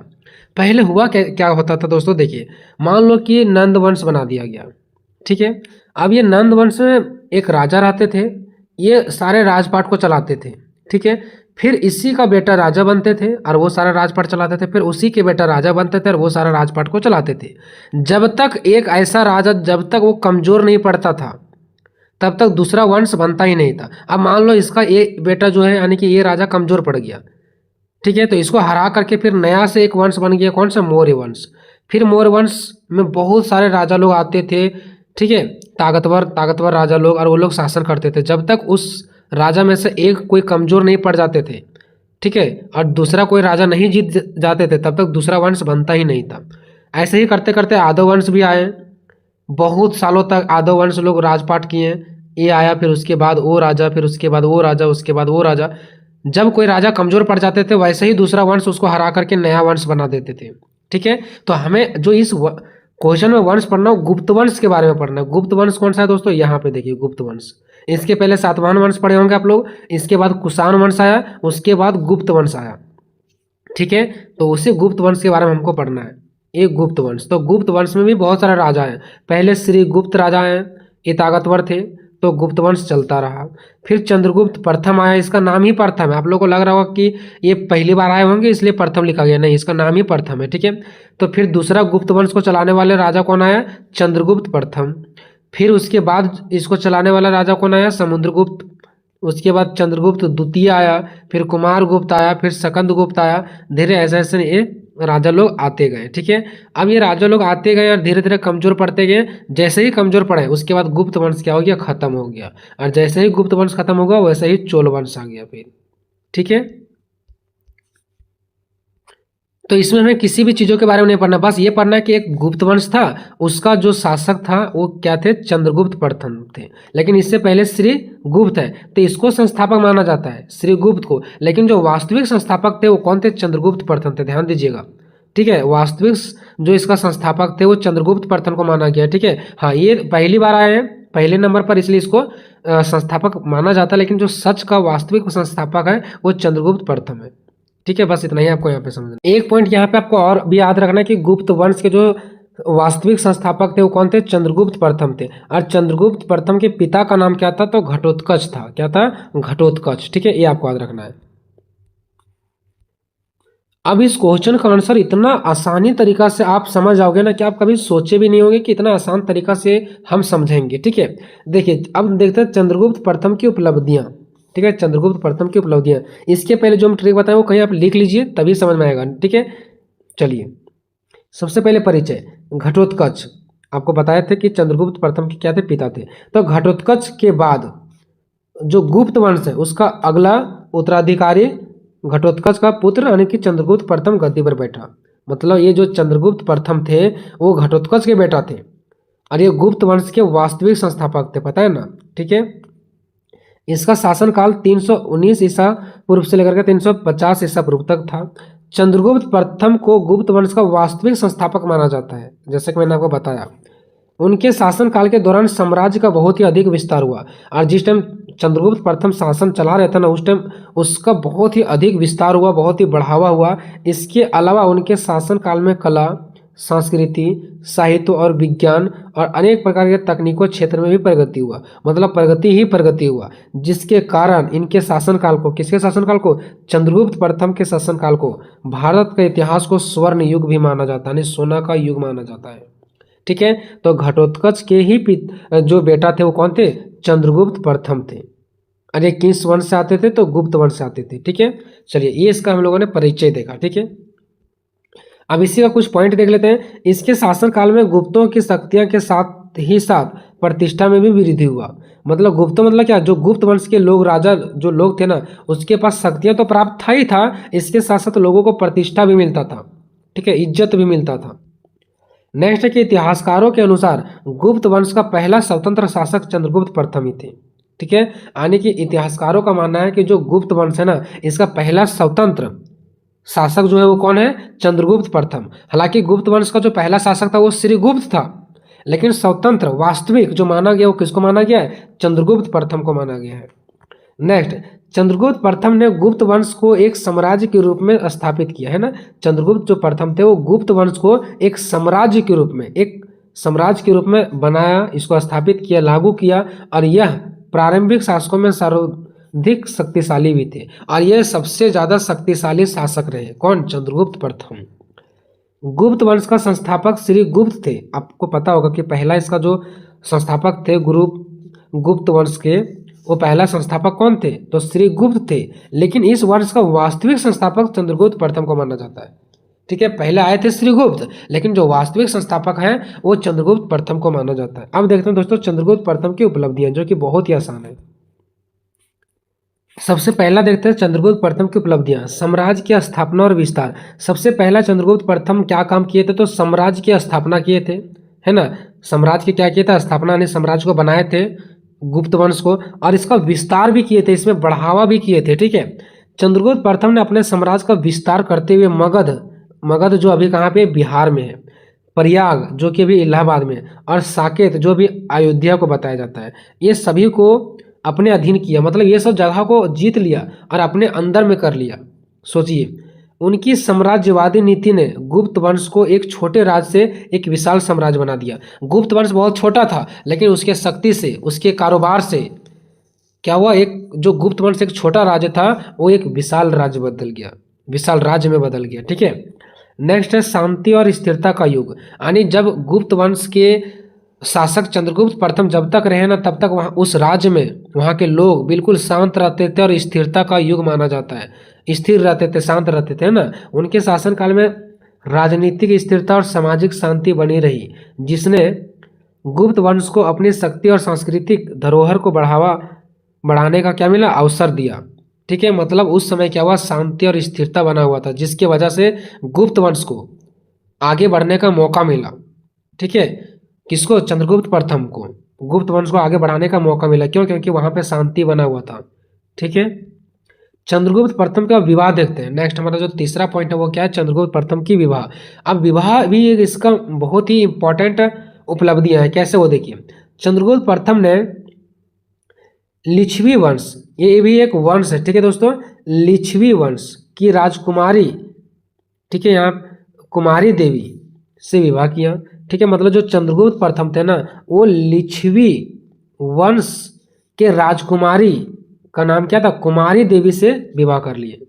सीधा सीधे समझिए, चंद्रगुप्त प्रथम जो थे वो लिच्छवी वंश के कुमारी देवी से क्या कर लिए, विवाह कर लिए। अब आगे देखिए फायदा क्या हुआ। यह विवाह गुप्त वंश के लिए अत्यधिक लाभदायक सिद्ध हुआ। जो गुप्त वंश था, यानी कि चंद्रगुप्त प्रथम थे, उसके लिए बहुत ही ज़्यादा लाभदायक सिद्ध हुआ। क्यों, क्योंकि इससे उन्हें लिच्छवी राज की आर्थिक और सैन्य शक्ति का समर्थन मिला। लिच्छवी राज का, क्योंकि वो जो शादी किए थे, उसका जो पत्नी थी, वाइफ थी, वो कहाँ की थी, लिच्छवी राज की थी। तो लिच्छवी राज से इसको आर्थिक रूप से, यानी पैसों मामले में, धन मामले में, और सैन्य शक्ति, सेनाओं के मामले में शक्तियां भी इनको क्या होने लगा, प्राप्त होने लगा। वहां से भी मतलब इनको सपोर्ट मिलने लगा। ठीक है, शादी करने के बाद। और इस विवाह को उनके द्वारा जारी किए गए सिक्कों पर चित्रित किया गया। और जो वो विवाह किए थे ना, वो अपना और अपने वाइफ का, जो यानी कि अपना और अपने राजकुमारी का, ठीक है, दोनों का फोटो जो सिक्का उस टाइम छपता था ना, उस पर फोटो लगाया गया था, जिसमें चंद्रगुप्त और उसके कुमारी देवी दोनों का छवि अंकित, यानी दोनों का फोटो अंकित था सिक्कों पर। सोचिए। ठीक है, चलिए, तो उनके विवाह भी एक बहुत ही बड़ा भूमिका निभाए। ठीक है, उसके बाद नेक्स्ट है आर्थिक समृद्धि। जिस टाइम गुप्त वंश में चंद्रगुप्त प्रथम थे, उस टाइम वहाँ पे आर्थिक समृद्धि में बहुत ज़्यादा बढ़ोतरी हुआ। ठीक है, आर्थिक समृद्धि मतलब धन में। तो गुप्त काल में कृषि और व्यापार का विकास हुआ। उस टाइम कृषि और व्यापार का क्या हुआ था, अधिक से अधिक विकास हुआ था। मगध, यानी बिहार में जो पटना है, ठीक है, मगध क्षेत्र की उपजाऊ भूमि ने अर्थव्यवस्था को समृद्ध किया। उस टाइम उपजाऊ भूमि बहुत ही ज़्यादा अच्छी थी, जिसकी वजह से फसल भी बहुत अच्छा होते थे, है ना। चंद्रगुप्त प्रथम के शासन काल में सोने और चांदी के सिक्के प्रचलित थे। उस टाइम सोने और चांदी का सिक्का चलते थे। सोचिए, जो उनकी आर्थिक समृद्धि को दर्शाते थे। इससे ये पता चलता था कि वहाँ पे बहुत ही बड़े लेवल पर आर्थिक समृद्धि होता था। नेक्स्ट है राजशक्ति एवं महाराजा धीराज। मतलब राजशक्ति, उसके पास राजा का तो शक्ति था ही था, है ना। उसके बाद महाराजा धीराज की उपाधि भी प्राप्त था। महाराजा धीराज का मतलब होता है राजाओं के राजा, मतलब वो राजाओं के राजा भी थे। जो चंद्रगुप्त प्रथम थे वो राजाओं के राजा थे, उसी को बोला गया महाराजा धीराज। तो चंद्रगुप्त प्रथम ने महाराजा धीराज, यानी जिसको बोलते हैं राजाओं के राजा, की उपाधि धारण की। मतलब उसको कितना शक्ति प्राप्त थी, जैसे कि राजाओं का राजा हो। ठीक है, जो उनके साम्राज्य की शक्ति और प्रभुत्व को दर्शाता है। ठीक है, जो उनके किसको दर्शाता है, तो उनके साम्राज्य को, उनके वंश के शक्ति को दिखाता है कि इसके पास इतना सारा शक्ति है। यह उपाधि गुप्त साम्राज्य के राजनीतिक और सांस्कृतिक प्रभाव को स्थापित करने में सहायक बनी। मतलब गुप्त वंश को, गुप्त वंश बोलो या गुप्त साम्राज्य बोलो, इसको आगे बढ़ाने में क्या मिला, सहायता मिला। ठीक है, किसकी वजह से, जो कि राजा के राजा कहलाते थे, यानी कि महाराजा धीराज कहलाते थे। नेक्स्ट है गुप्त संवत का आरंभ। देखिए दोस्तों, गुप्त संवत का मतलब क्या होता है, उसी टाइम, जिस टाइम चंद्रगुप्त प्रथम वहां का शासक बने थे, उसी टाइम किसका आरंभ हो गया, संवत का। संवत का मतलब होता है, इस संवत से क्या होता है, हमें अपने देश के बारे में गणना, यानी जानकारियां प्राप्त होता है कि उस समय का काल कैसा रहा होगा, यानी कि पिछले काल की जानकारियां प्राप्त होती है। ठीक है, तो उनके शासन काल में गुप्त संवत का प्रारंभ हुआ। ये गुप्त संवत से क्या होता है कि भारतीय काल की गणना होता है। भारतीय काल गणना का एक महत्वपूर्ण मील पत्थर है। ठीक है, मतलब भारतीय काल गणना, मतलब भारत की जो काल व्यवस्था यानी कि पहले का उसका गणना का एक महत्वपूर्ण मील पत्थर है। मील पत्थर है मतलब बहुत ही इंपॉर्टेंट है माना गया इसको। इससे क्या होता था, भारत की काल के बारे में यानी कि बहुत पुराने चीज़ों के बारे में गणना किया जाता था, अध्ययन किया जाता था। ठीक है, तो उसी टाइम में इसका आरंभ हो गया गुप्त संवत का, उसी टाइम जिस टाइम चंद्रगुप्त प्रथम वहाँ के शासक बने हुए थे। नेक्स्ट है सांस्कृतिक संरक्षण। देखिए चंद्रगुप्त प्रथम ने वैदिक संस्कृति को और धर्म को बढ़ावा दिया। उन्होंने संस्कृति को और धर्म को क्या किए, बढ़ावा दिए। उनके शासन काल में ब्राह्मण धर्म को संरक्षण मिला, यानी उस टाइम जो ब्राह्मण धर्म के लोग थे उसको संरक्षण मिला। ठीक है, किसकी ओर से, चंद्रगुप्त प्रथम की ओर से, जिससे समाज में स्थिरता आई, शांति बना रहा है ना। गुप्त साम्राज्य के दौरान कला, वस्तुकला और साहित्य को प्रोत्साहन मिला। जो लोग कला था, जिसके अंदर कलाकारी था, वस्तुकला, कोई वस्तु बनाने का डिजाइन, साहित्य को हो गया, ये सब लोगों को प्रोत्साहन मिला, आगे बढ़ावा मिला, है ना। चंद्रगुप्त मौर्य इस सब लोगों को ढूंढते चलते थे और इसको आगे बढ़ने का अवसर दे देते हैं ना, जिसका बीज चंद्रगुप्त प्रथम के शासन में ही बोया गया। ठीक है, बीज मतलब हो गया इन लोगों को जो जिसके अंदर कला था, वस्तु बनाने की कला था, ये सब चीज़ों को आगे बढ़ाने का मौका उसी समय इन लोगों को मिला जब वो वहाँ के शासक कौन थे, चंद्रगुप्त प्रथम थे। अब देखते हैं निष्कर्ष दोस्तों। तो चंद्रगुप्त प्रथम का शासनकाल गुप्त साम्राज्य की नींव को मजबूत किया, है ना। चंद्रगुप्त प्रथम जो है वो शासनकाल जो इनका रहा है वो गुप्त साम्राज्य यानी कि गुप्त वंश की नींव को क्या किया गया, मजबूत किया गया। उन्होंने अपने कुशल नेतृत्व और कूटनीति और विवाह और सैन्य सफलताओं के माध्यम से गुप्त वंश को एक महान साम्राज्य में परिवर्तन किया। शादी की वजह से भी ये आगे बढ़े थे, पता है ना। कूटनीति, इसके पास अच्छा नीति होता था। सैन्य सफलता मतलब इसके पास शक्तियां भी थी, इसके वजह से इन्होंने गुप्त वंश को बहुत ही आगे ले गया था, है ना। उनकी उपलब्धियां के कारण गुप्त वंश को स्वर्ण युग का भी नाम से जाने लगा। मतलब उनकी उपलब्धियां के कारण, उनके गुण के कारण, उनके योग्यता के कारण, उनके शक्तियां के कारण जो गुप्त वंश था, ठीक है, उसको एक स्वर्ण युग के नाम से जाने लगा। ठीक है, तो दोस्तों कि चंद्रगुप्त द्वितीय की उपलब्धियों का वर्णन करें। इसके पहले हम चंद्रगुप्त प्रथम के बारे में बता दिए और हम बता रहे हैं चंद्रगुप्त द्वितीय, ये दोनों में से कोई एक पक्का आएगा। ठीक है, बढ़िया से कर लीजिए। तो चंद्रगुप्त द्वितीय की उपलब्धियों का वर्णन करें। बिल्कुल इतना आसान तरीका से ट्रिक के माध्यम से बताया जाएगा कि अगर एक बार आप ट्रिक देख लेंगे ना तो इस क्वेश्चन को आप 100 पेज में आंसर लिख करके आ जाएंगे। और आपको कुछ भी याद नहीं करना, बस एक दो को थोड़ा सा डेट याद रखना, जैसे हो गया 375 और 415, इस प्रकार के डेट याद रखना, बाकी आपका यूं ही बन जाएगा, आपके माइंड में यूं ही सेट हो जाएगा। ठीक है, ये वो ट्रिक है दोस्तों जिसके माध्यम से पूरा का पूरा क्वेश्चन आपके हैंड में हो जाएगा। ठीक है, सबसे पहले आप सभी को पता है गुप्त वंश थे। ठीक है, गुप्त वंश में बहुत सारे राजा आए थे। श्रीगुप्त आए थे, चंद्रगुप्त प्रथम आए थे, समुद्रगुप्त आए थे और चंद्रगुप्त द्वितीय थे।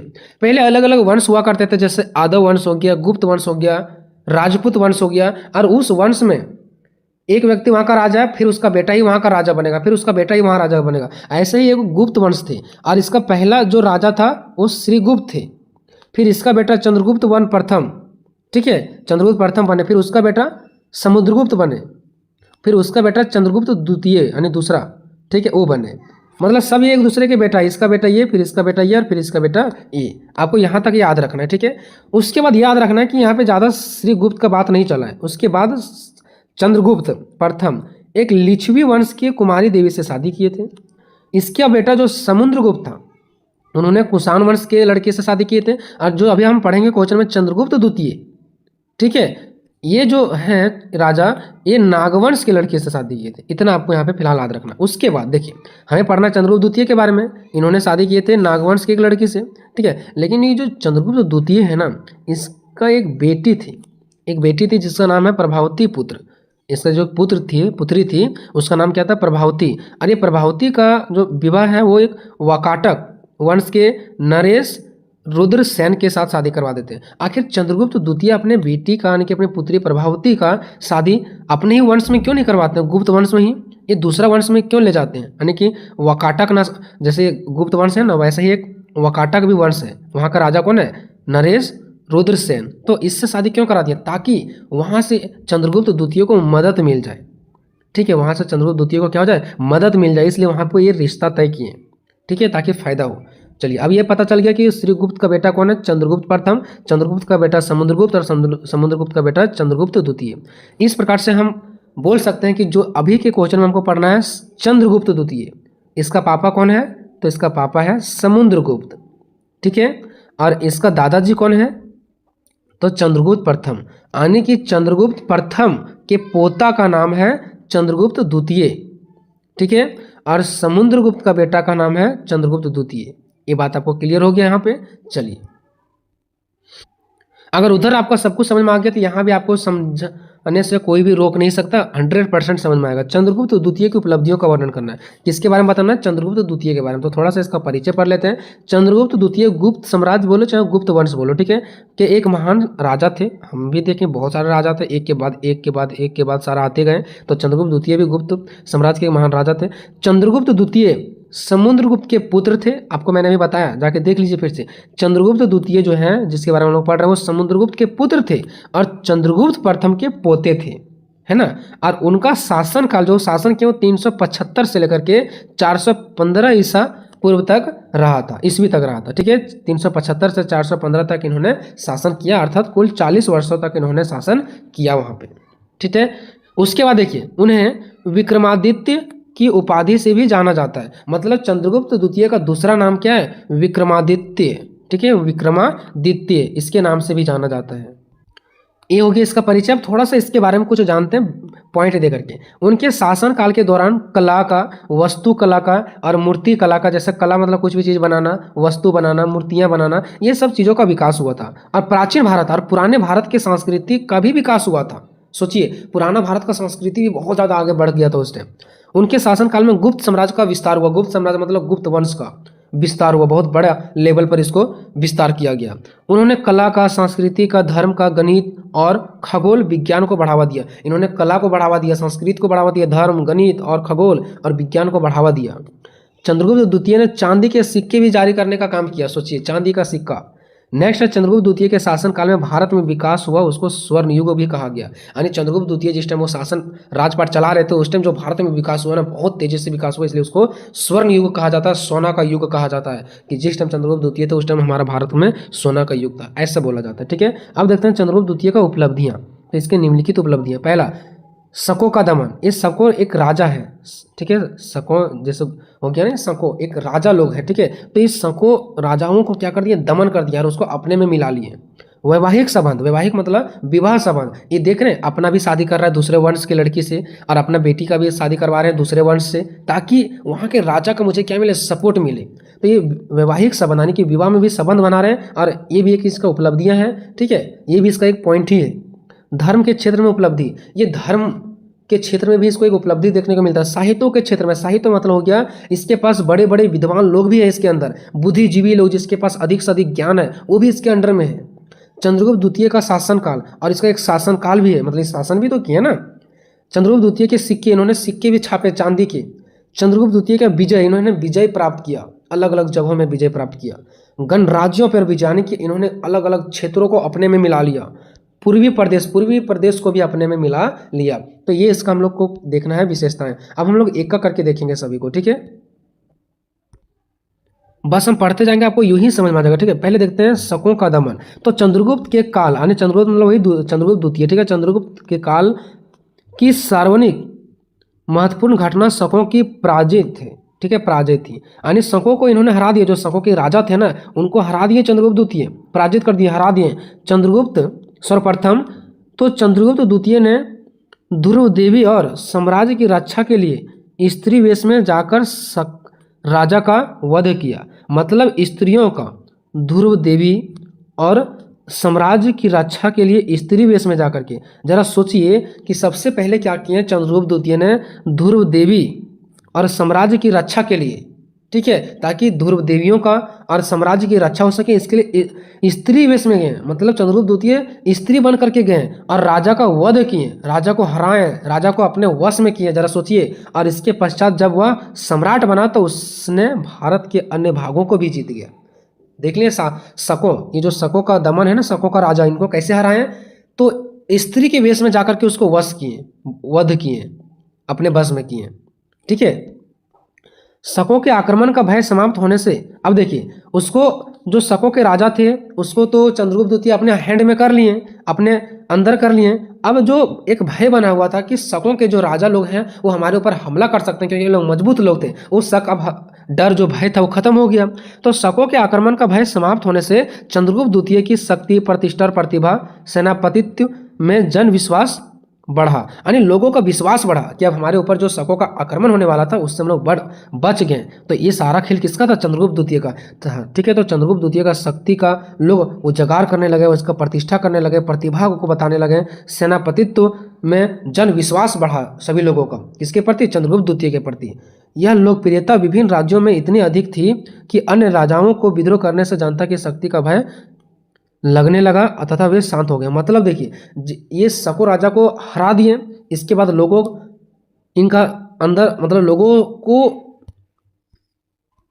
इसके प्रति बहुत ज़्यादा विश्वास हो गया, लोकप्रियता हो गए। ठीक है, और सारे लोगों ने इसके क्या हो गए? प्रिय हो गए। उसके बाद जो अन्य राजा भी यहाँ पे हमला करने वाले थे ना, वो भी अब हमला करने से डरने लगे। क्यों? क्योंकि उन लोगों को लगने लगा कि यहाँ के जो लोग हैं ना, वो चंद्रगुप्त द्वितीय को मतलब बहुत ज़्यादा प्यार कर रहे हैं, उसके बातों पर चल रहे हैं। तो अगर हम वहाँ पे हमला करेंगे तो हो सकता है सभी लोग मिल करके हमारे ऊपर हमला कर दें। इसलिए अब कोई दूसरे राजा भी यहाँ पर आने से क्या होने लगे? डरने लगे। ये चंद्रगुप्त द्वितीय यहाँ के लोगों के बीच इतना प्यार बढ़ गया था ना कि इसका बात दूसरे राज्यों में चल रहा था, और फिर दूसरे राज्यों के जो राजा लोग थे वो यहाँ पे हमला करने के लिए फिर दोबारा नहीं आए।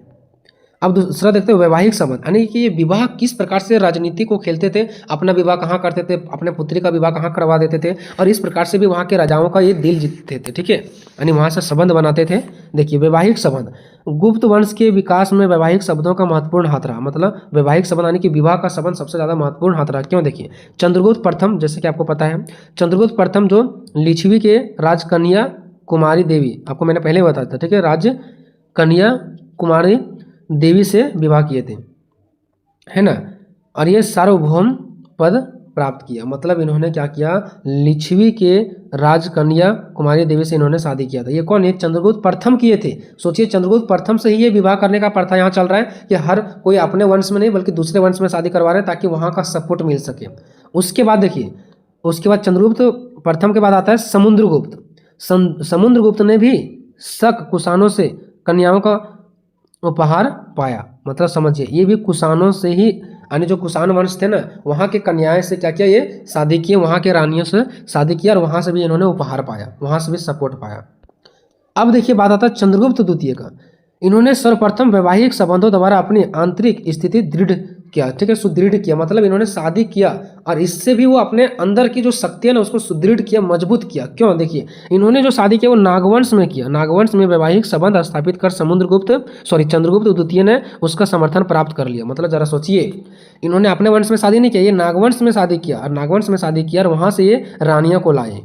ठीक है, और वहाँ से शादी करके इन्होंने वहाँ का समर्थन भी प्राप्त किया। वहाँ से इन्होंने शादी किया, वहाँ के राजा के बेटी के से शादी किया है, तो वहाँ का इसको सपोर्ट तो मिलेगा ही मिलेगा, है ना, जो गुप्त साम्राज्य के दृढ़ीकरण में बड़ा ही उपयोगी सिद्ध हुआ।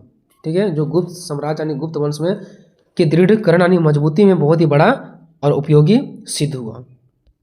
आगे देखिए, चंद्रगुप्त ने यानी चंद्रगुप्त द्वितीय ने अपनी पुत्री प्रभावती, अब यहाँ पे देखिए, ये अपने पुत्री का भी विवाह दूसरे वंश में करते हैं ना। अपने पुत्री प्रभावती गुप्त का विवाह वकाटक, देखिए कहाँ पे करते हैं? वकाटक वंश में करते हैं। किसके पास? तो नरेश रुद्रसेन द्वितीय के साथ करवा देते हैं। वो भी एक राजा है, कहाँ का? वकाटक का। अब वहाँ पे शादी करवा दिया। अब वकाटकों तथा गुप्तों के सम्मिलित शक्ति ने शकों का उन्मूलन कर डाला। अब देखिए यहाँ पे, अब वकाटकों का जो राजा है वो है कौन? इसका दामाद है, और गुप्त राज्य यानी गुप्त वंश का शासक खुद ये हैं। अब ये दोनों सम्मिलित शक्ति हो गई, दोनों मिल गए। अब इससे जो शकों का राजा था ना, जिसका बात मैंने पहले ही किया था, इस शकों का जो राजा से डर बना हुआ था कि वो लोग हमारे ऊपर हमला कर देंगे, अब ये शकों का राजा का डर खत्म हो गया। ठीक है, ये बात मैंने पहले भी बताया था। गुप्तों की महत्वपूर्ण उपलब्धि मानी जाती है, यानी कि गुप्त वंश की महत्वपूर्ण उपलब्धि माना जाता है, क्योंकि अपना शादी दूसरे वंश में कर रहे हैं, अपने बेटी का शादी भी दूसरे वंश में करवा दे रहे हैं। तो ये कहीं ना कहीं गुप्त वंश का एक बहुत ही बड़ा उपलब्धि है, जो कौन करके दिखाएं? चंद्रगुप्त द्वितीय ने करके दिखाएं। उसके बाद धर्म के क्षेत्र में उपलब्धि, इन्होंने धर्म के क्षेत्र में भी उपलब्धि पाए। ठीक है, तो देखिए, चंद्रगुप्त द्वितीय, यहाँ पे द्वितीय नहीं लिखे लेकिन चंद्रगुप्त द्वितीय का बात चल रहा है। ठीक है, चंद्रगुप्त द्वितीय ने एक धर्मनिष्ठ वैष्णव था, एक धर्मनिष्ठ वैष्णव था, ये धर्म से भी जुड़े हुए थे, जिसने परम भागवत की उपाधि धारण की। इन्होंने परम भागवत की उपाधि धारण की है ना, प्रेम भागवत की बोलो या परम भागवत की बोलो, इन्होंने उपाधि धारण की, परंतु वह अन्य धर्मानुयायियों के प्रति भी सहिष्णु थे। मतलब सोचिए, ये जो धर्म अपनाते थे वो परम भगवत, ठीक है, परम भागवत को उपाधि धारण किया, यानी परम भागवत को इन्होंने माना। लेकिन जो दूसरे धर्म को मानने वाले थे, परंतु वह अन्य धर्मानुयायियों का मतलब हो गया जो दूसरे धर्म को मानने वाले लोग थे, उसके प्रति भी ये सहिष्णु था, मतलब उसके प्रति भी ये खिलाफ नहीं था, उसका भी सपोर्ट करते थे, उसका भी मदद करते थे। उसने बिना किसी भेदभाव के अन्य धर्मावलंबियों, है ना, यानी कि जो दूसरे धर्म को मानते थे, को प्रशासन के उच्च पदों पर नियुक्त किया। मतलब उन लोगों को भी प्रशासन में उच्च पदों पर स्थापित किया। ये नहीं कि मतलब कि वो अगर कि दूसरे धर्म के लोग हैं तो उसको उच्च पद पर नहीं जाने देंगे, उच्च पद पर नौकरियां नहीं देंगे, ऐसा नहीं है। जो अन्य धर्मावलंबियों थे ना, उसको भी उच्च पद पर इन्होंने नौकरियां दी, प्रशासन करने दिए, पद दिए। ठीक है, ठीक है दोस्तों। इसलिए चंद्रगुप्त द्वितीय जो है वो एक धर्मनिष्ठ वैष्णव थे, ठीक है, जिसने परम भागवत की उपाधि धारण की, परंतु वह अन्य धर्मानुयायियों के प्रति भी सहिष्णु था, है ना, उसको भी मानते थे। भले ये दूसरे को अपनाए थे, लेकिन जो दूसरे लोग दूसरे धर्म को अपनाए थे उसको भी अपने सपोर्ट में लिए। उसने बिना किसी भेदभाव के अन्य धर्मावलंबियों को प्रशासन के उच्च पदों पर भी नियुक्त किया। जो अन्य प्रकार के धर्म के मानने वाले लोग थे, जिसको धर्मावलंबियों बोला गया, ठीक है, तो ये आप बोल सकते हैं अन्य धर्म वाले, ठीक है, तथा दूसरे धर्मों को दान भी दिया, दूसरे धर्म वाले को दान भी दिया। जरा सोचिए। नेक्स्ट है साहित्य के क्षेत्र में उपलब्धि। साहित्य मतलब इसके पास बहुत विद्वान लोग भी इसके अंदर में थे, ठीक है। तो चंद्रगुप्त द्वितीय स्वयं विद्वान थे एवं विद्वानों का संरक्षक भी था, यानी ये खुद भी विद्वान थे और इसके अंडर में जितने सारे विद्वान लोग थे उसका भी संरक्षक करते थे, यानी कि उसका भी रक्षा करते थे, देखभाल करते थे। उनके समय में पाटलिपुत्र और उज्जैनी शिक्षा का प्रमुख केंद्र था, यानी कि पाटलिपुत्र में और उज्जैनी में एक वहाँ शिक्षा का प्रमुख केंद्र था, ठीक है। उसके दरबार में नवरत्न, ठीक है, नवरत्न नाहुमुख, नौ विद्वानों का एक समूह रहता था, यानी कि नवरत्न नाहुमुख, इसको आप छोड़ दीजिएगा, ठीक है। यानी नवरत्न जो था ना, नवरत्न मतलब 9 विद्वानों का एक समूह था, 9 विद्वान का एक समूह था। विद्वान मतलब क्या, ज्ञानी लोग, और 9 विद्वान इसके अंडर में था। सोचिए, तो इसीलिए बोला गया है कि चंद्रगुप्त द्वितीय के पास साहित्य भी थे। साहित्य मतलब कि बड़े बड़े विद्वान जो लोग थे इसके अंडर में, ठीक है। नेक्स्ट देखिए चंद्रगुप्त द्वितीय का शासनकाल। अब इसका शासनकाल देखिए, तो चंद्रगुप्त द्वितीय न केवल एक महान विजेता ही थे, बल्कि वह एक योग्य और कुशल शासक भी थे। ऐसा नहीं कि सिर्फ वो महान ही एक राजा थे, बल्कि वो योग्य थे, यानी कि उस काम लायक थे ही, ये नहीं कि काम लायक नहीं थे, जो काम करते थे उसके लायक भी थे, कुशल शासक थे, है ना। गुप्त प्रशासन को उसी ने व्यवस्थित किया। उसका 40 वर्षों का दीर्घकालीन शासन शांति से सुव्यवस्था तरीका से और समृद्धि का काल रहा। मतलब ये 40 वर्ष तक शासन किया, शांति तरीका से, सुव्यवस्थित, अच्छे ढंग से, और समृद्धि यानी कि इसका विकास भी हुआ, ठीक है। सिक्के का ढलाई हुआ, उस टाइम गणितों का, विज्ञानों का आदि तरीका से बढ़ावा दिया। उससे अनेक योग्य तथा अनुभवी मंत्रियों के भी सेवाएं प्राप्त थी, यानी कि अलग अलग राजवंश के राजा के लोग भी इनको सपोर्ट करने के लिए तैयार थे। नेक्स्ट है चंद्रगुप्त द्वितीय के सिक्के। इन्होंने सिक्के का भी छापवाने का काम किया। चंद्रगुप्त ने भी अपने साम्राज्य के लिए अनेक प्रकार के सिक्के का प्रचलन करवाया। उसकी कुछ मुद्राएं, यानी कि कुछ जो पैसे छपाए थे, वो मौलिक एवं नवीन थी, ठीक है, मौलिक एवं नवीन थे। जैसे हम लोग को मौलिक अधिकार कैसे प्राप्त है कि चाहिए ही चाहिए, वैसे लोगों को भी सिक्के दिए जाते थे, तो कुछ मौलिक और कुछ नवीन थी। इसके अतिरिक्त चंद्रगुप्त ने चांदी का सिक्का, तांबे के भी क्या छपवाए, सिक्का को उन्होंने चलवाए।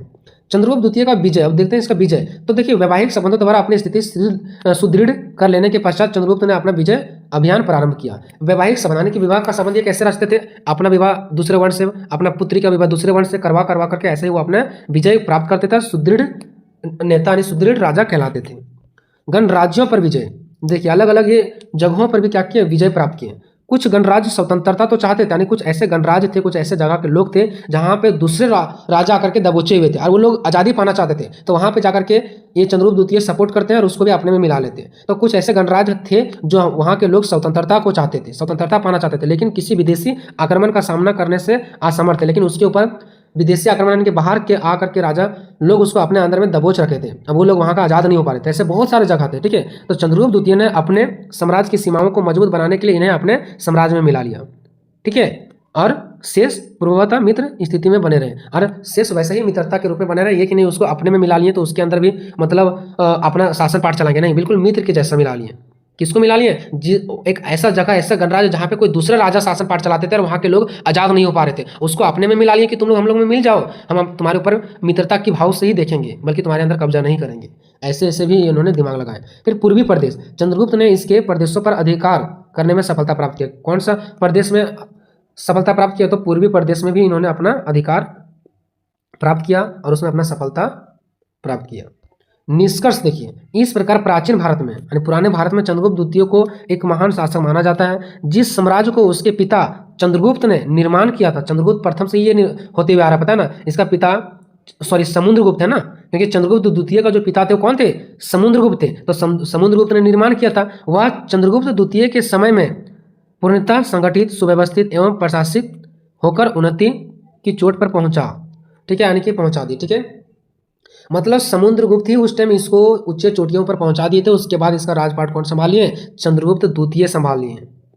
ठीक है, और उसी टाइम जिस टाइम इसके पिता जिंदे थे समुद्रगुप्त, उसी टाइम ये जो गुप्त साम्राज्य गुप्त वंश है ना, ये ऊंचे चोटी पर जा पहुंच चुका था। लेकिन इसका बेटा जो चंद्रगुप्त द्वितीय था, इन्होंने भी अच्छे से संभाल लिया। अगर ये नहीं संभाले होते तो शायद ये गुप्त साम्राज्य इतना आगे नहीं बढ़े हुए होते। नेक्स्ट, प्राचीन भारत में स्वर्ण युग का दावेदार बन गया है ना, यानी कि प्राचीन भारत जो है स्वर्ण युग का काल बन गया। क्यों? क्योंकि यहाँ पे बहुत ज़्यादा विकास हुआ। चंद्रगुप्त निश्चितः न केवल गुप्त वंश की आपूर्ति संपूर्ण भारतीय इतिहास के महानतम शासकों में से एक है। ऐसा नहीं कि चंद्रगुप्त द्वितीय सिर्फ केवल गुप्त वंश को ही आगे बढ़ाने का काम किया, बल्कि वो एक ऐसा राजा थे जो दूसरे शासकों से भी बहुत महत्वपूर्ण थे, बहुत ही ताकतवर और योग्य थे, और दूसरे राजाओं में से भी ये इतिहास में नंबर 1 पे आते थे।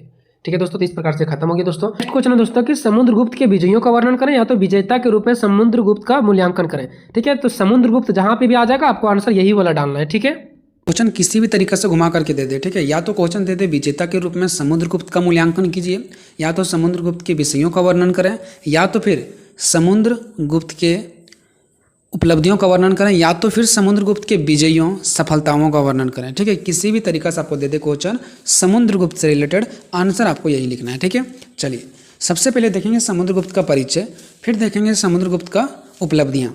ठीक है, बहुत ही आसान लैंग्वेज में बताएंगे। ठीक है, अगर चैनल पर नए हो तो प्लीज़ सब्सक्राइब कर दीजिएगा और अपने दोस्तों में शेयर कीजिएगा। पहला है समुद्रगुप्त का परिचय। सबसे पहले देखेंगे समुद्रगुप्त कौन थे। तो सम्राट समुद्रगुप्त का जो जन्म था ना वो 335 ईस्वी में प्राचीन भारत के शहर इंद्रप्रस्थ में हुआ था। ठीक है, सम्राट चंद्रगुप्त जो था, ये समुद्रगुप्त का जन्म 335 ईस्वी में प्राचीन भारत के शहर इंद्रप्रस्थ में हुआ था।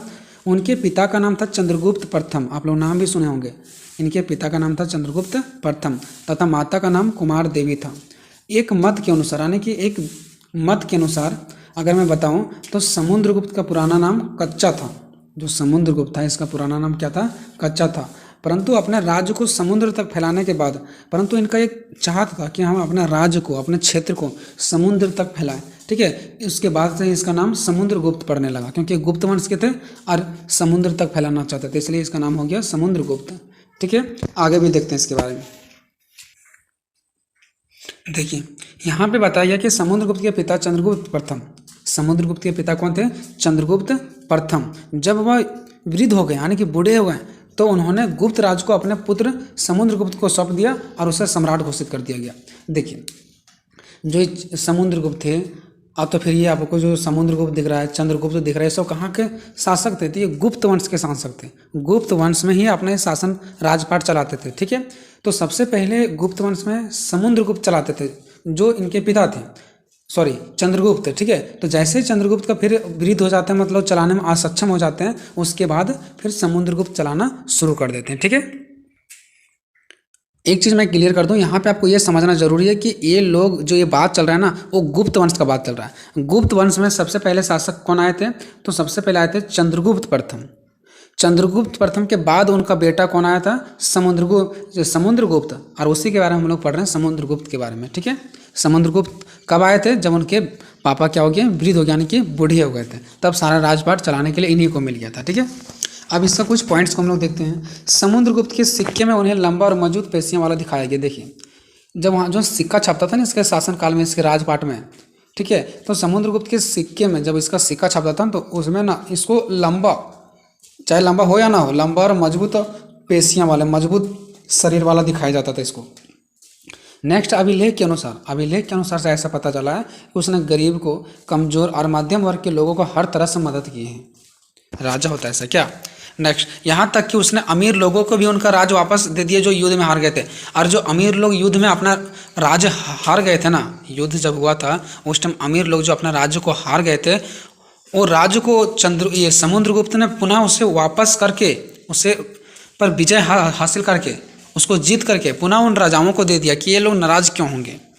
ठीक है, समुद्रगुप्त। नेक्स्ट, अपनी विजयों के लिए उन्हें भारत का नेपोलियन नाम दिया गया। देखिए अब ये इतना विजय किए हैं, इनका इतना नाम फूला फला कि उनके विजयों के लिए उनका नाम भारत का नेपोलियन दे दिया गया कि भारत का क्या है, नेपोलियन है। तो ये अभी तक हम लोगों ने देखा दोस्तों इसका परिचय, और इसका मैंने छोटे छोटे 4 पॉइंट्स देख लिया, ठीक है। अब हम लोग देखेंगे समुद्रगुप्त का मूल्यांकन उपलब्धियाँ। समुद्रगुप्त कौन थे? तो ये गुप्त वंश के जो चंद्रगुप्त थे उसके बेटे थे, ठीक है। ये सब कहाँ का शासन चल रहा है? तो गुप्त वंश का। गुप्त वंश में पहले आए थे चंद्रगुप्त, उसके बेटे समुद्रगुप्त। तो उसी के बारे में हम लोग पढ़ रहे हैं, समुद्रगुप्त के बारे में। देखिए दोस्तों, पहला इनका जो उपलब्धि हुआ सैन्य विजय, यानी कि इनका सैन्य पर विजय प्राप्त हुआ। सैन्य मतलब इनका सैनिक, ठीक है। तो जो समुद्रगुप्त ने सफल सैन्य अभियान के माध्यम से गुप्त साम्राज्य का विस्तार किया। देखिए कोई भी राजा सैनिक के माध्यम से ही आगे बढ़ता है, ठीक है। जब उसके पास सैनिक ही नहीं रहेगा तो आगे नहीं बढ़ पाएंगे। तो सेम समुद्रगुप्त भी जो सफल हो रहे थे, ठीक है, और गुप्त साम्राज्य का विस्तार कर रहे थे, गुप्त वंश जो था उसका छोटा से बड़ा कर रहे थे, बहुत मतलब अपने एरिया को बढ़ा रहे थे जीत जीत करके। तो वो जीत क्यों पाते थे? क्योंकि वो अपना सैनिक अभियान के माध्यम से, यानी सैनिक का विजय होता था उनका, वो अपने सैनिक के माध्यम से क्या करते थे, अपने क्षेत्रों को बढ़ाते थे। भारतीय उपमहाद्वीपों में कई राज्यों और क्षेत्रों पर उसने विजय प्राप्त किया सैनिक के माध्यम से, है ना। ये अपने सैनिक अभियान के माध्यम से, अगर मैं बात करूं तो भारत के उपमहाद्वीप में कई ऐसे राज्य और क्षेत्र हैं जिस पर विजय प्राप्त किए हैं। नेक्स्ट देखते हैं दूसरा, प्रादेशिक विस्तार, और बहुत सारे प्रदेशों का भी विस्तार किए, ठीक है। उनके शासन में गुप्त साम्राज्य अपने चरमोत्कर्ष पर पहुंच गया, ठीक है। इनका ये कहना है कि जब समुद्रगुप्त का शासनकाल चल रहा था ना, तो उस समय ना जो गुप्त वंश था ना वो अपना चरमोत्कर्ष पर पहुंच गया था, मतलब अपने ऊंचाइयों पर पहुंच गया था वो, ठीक है। इसके पहले वो ऊंचाई पर नहीं पहुंचे थे, लेकिन जैसे ही समुद्रगुप्त आए वैसे ही गुप्त वंश का क्या हो गया, विस्तार हो गया, ऊंचाइयों पर पहुंच गया। इसकी सीमाएं हिमालय से ढक्कन के पठार तक, यानी ऊपर से नीचे तक, हिमालय से ढक्कन के पठार तक और अरकानी तट से लेकर के वर्तमान गुजरात तक फैल गया पूरा, ठीक है। समझ गए, हिमालय से ढक्कन के पठार तक और अरकानी तट से लेकर के वर्तमान गुजरात तक फैल गया पूरा। चलिए चलते हैं नेक्स्ट पॉइंट की ओर, कला संस्कृति का संरक्षण। यानी जो समुद्रगुप्त थे ना वो कलाओं को, जैसे मूर्ति बनाना, ठीक है, कोई चीज़ का रचना करना, और भी जो संस्कृति थी, रीति रिवाज था, उसका संरक्षण करते थे, बचाव करते थे, उसके बारे में क्या करते थे, उसके आगे बढ़ाते थे, ठीक है। ये नहीं कि इनको छोड़ देते थे संस्कृति और रीति रिवाज को, नहीं, उसको आगे बढ़ाते थे, संरक्षण करते थे उसका। नेक्स्ट है कि वह कला, साहित्य, शिक्षा के महान संरक्षक थे, मतलब वो कला को, साहित्य को और शिक्षा को इम्पोर्टेंट देते थे। उन्होंने विद्वानों को, कवियों को और बुद्धिजीवियों को अपने दरबार में आकर्षित किया। जो विद्वान लोग थे, जिसके पास ज़्यादा ज्ञानी था, जो ज़्यादा ज्ञानी थे, जो कवि थे, जो बुद्धिजीवी थे, यानी मतलब बुद्धिजीवी मतलब जिसके पास हमसे बड़े हों और उसके पास बहुत ज्ञान हो, ठीक है, बुद्धिजीवी हो, उस सभी को अपने दरबार में आकर्षित करते थे, बुलाते थे। क्यों? ताकि विद्वान रहेंगे तभी तो हमारा आगे कोई चीज़ का विकास हो पाएगा, कवि रहेंगे तभी तो कोई कविता वगैरह रचनाओं का विकास हो पाएगा, बुद्धिजीवी रहेंगे तभी तो हमारे ज्ञान का विकास होगा, कुछ ज्ञान देंगे। तो ये सब चीज़ों को इन्होंने इग्नोर नहीं किया, इनको अपना आकर्षित किया, अपने दरबार में बुलाएं, भारतीय सभ्यता के स्वर्ण युग को प्रोत्साहित किए और भारतीय सभ्यता को स्वर्ण युग प्रोत्साहित किए। आप लोग सुने होंगे कि गुप्त वंश को स्वर्ण युग क्यों कहा गया। स्वर्ण युग का मतलब हो गया उसको स्वर्ण के जैसा बनाना। तो स्वर्ण यहाँ पे समुद्रगुप्त इसलिए बना पाए क्योंकि जो समुद्रगुप्त था ना वो सबको वैल्यू देते थे, विद्वानों को, कवियों को, बुद्धिजीवियों को। तो इससे क्या हो गया, वो बहुत ज़्यादा विकास हुआ, इसलिए स्वर्ण युग कहा गया, ठीक है। नेक्स्ट है चौथा, सांस्कृतिक प्रभाव। देखिए समुद्रगुप्त के शासनकाल में भारतीय संस्कृति और विचारों के विकास में योगदान दिया। देखिए संस्कृति का भी प्रभाव पड़ा समुद्रगुप्त के शासनकाल में। जब समुद्रगुप्त अपना शासनकाल चला रहे थे उस टाइम भारतीय संस्कृति और विचार का विकास हुआ, ठीक है। क्यों? क्योंकि समुद्रगुप्त ही एक ऐसा शासक थे जो संस्कृतियों को और विचारों को आगे बढ़ाते थे, ये नहीं कि इनको रोक देते थे, ठीक है। नेक्स्ट है प्रशासनिक सुधार। प्रशासनिक में सुधार भी किए उन्होंने। गुप्त साम्राज्य के विशाल क्षेत्रों पर शासन करने के लिए प्रभावी प्रशासनिक नीतियों और प्रणालियों को लागू किया। मतलब देखिए जो गुप्त वंश था वो बहुत ही बड़ा साम्राज्य था, बहुत ही बड़ा विशाल क्षेत्र पर फैला हुआ था और उसको चलाना बहुत ही मुश्किल था, ठीक है। तो उसको चलाने के लिए ना अनेक प्रकार की नीतियाँ और प्रणालियों को लागू किया गया, ठीक है, जिससे कुशल शासन और आर्थिक समृद्धि बढ़ावा मिले। जिससे क्या हो, कुशल शासन हो, मतलब अच्छे रूप से शासन हो सके, कोई दिक्कत ना आए, और आर्थिक समृद्धि हो सके, मतलब हमारा आर्थिक विकास हो सके। हम लोगों का ऐसा नहीं कि हम लोगों को पैसे के रूप में कमी पड़ जाए, आर्थिक मतलब पैसे के रूप में, तो आर्थिक समृद्धि भी बढ़ा। ठीक है, उन लोगों को में गरीबी देखने को नहीं मिला, आर्थिक में विकास हुआ। छठा है समुद्रगुप्त के सिक्के। समुद्रगुप्त के सिक्के उसके जीवन और कार्यों के बारे में जानकारी देते हैं। समुद्रगुप्त के सिक्के से ये पता चलता है कि उनका कार्य क्या था, ठीक है, उनका जीवन कैसा था, ऐसा कुछ पता चलता है। समुद्रगुप्त ने 6 अलग अलग प्रकार के सोने के सिक्के जारी किए थे, आखिर इनका रुतबा था तभी तो।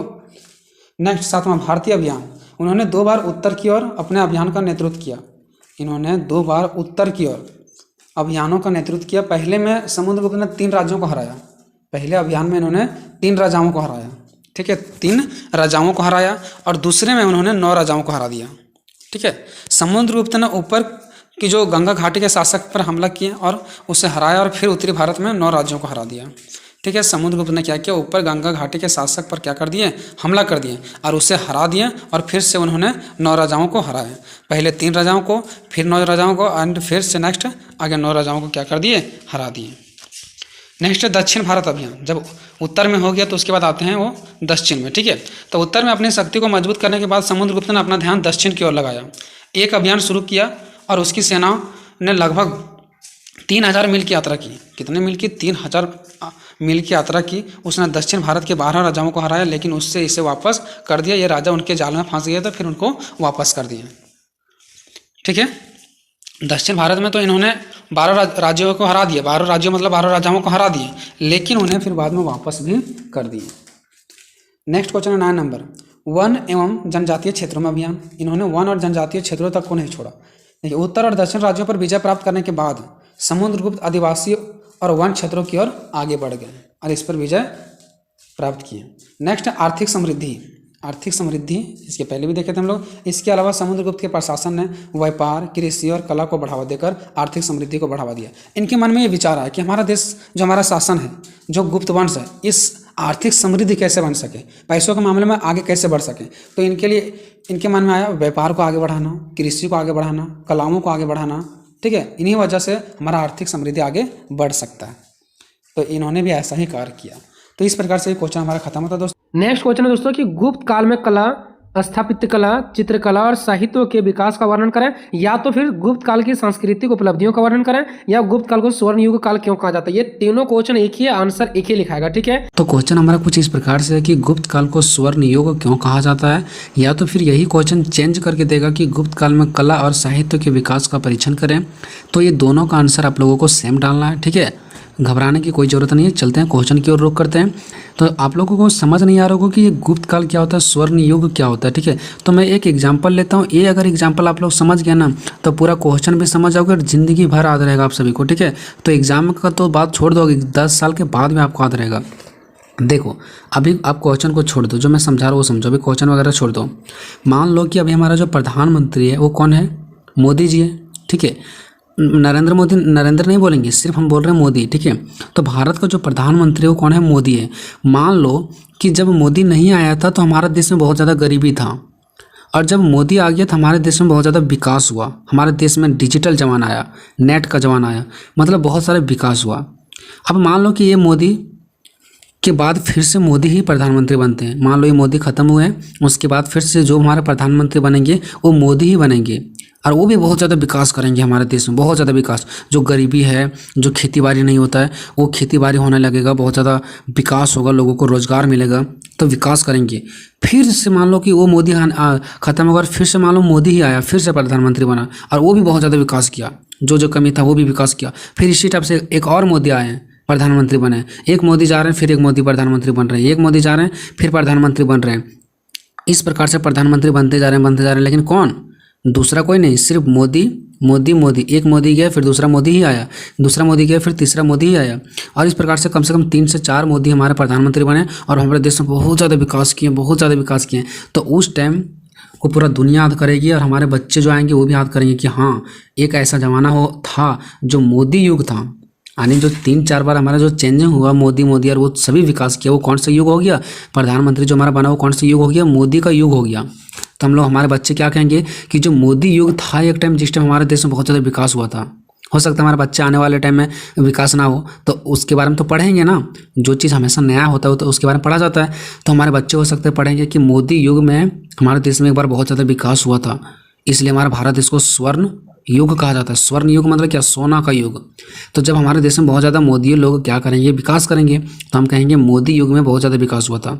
फिर मान लो कि बन जाएगा आदव जाति का, तो फिर दूसरे जाति का, सिंह जाति का, मान लो 4 बार प्रधानमंत्री बनेगा, उसमें विकास नहीं हुआ, तो हम क्या कहेंगे? सिंह युग में विकास नहीं हुआ, यानी स्वर्ण युग हमारा देश नहीं बन पाया। लेकिन मोदी युग में हमारा देश कैसा बन गया? स्वर्ण युग बन गया। स्वर्ण युग मतलब सोना का युग, स्वर्ण जैसा बन गया था हमारा देश। क्यों? क्योंकि उसमें बहुत ज़्यादा विकास हुआ था। ठीक है, तो वही यहाँ पे बताना कि गुप्त काल, गुप्त मतलब हो गया जैसे हम बोलते थे ना मोदी मोदी, वैसे गुप्त भी एक लोग के ये मतलब जाति के टाइप्स में थे। जैसे मोदी अलग आता है, यादव अलग आता है, सिंह अलग आता है, राणा अलग आता है ना, वैसे ही तो गुप्त वाले भी कुछ लोग थे।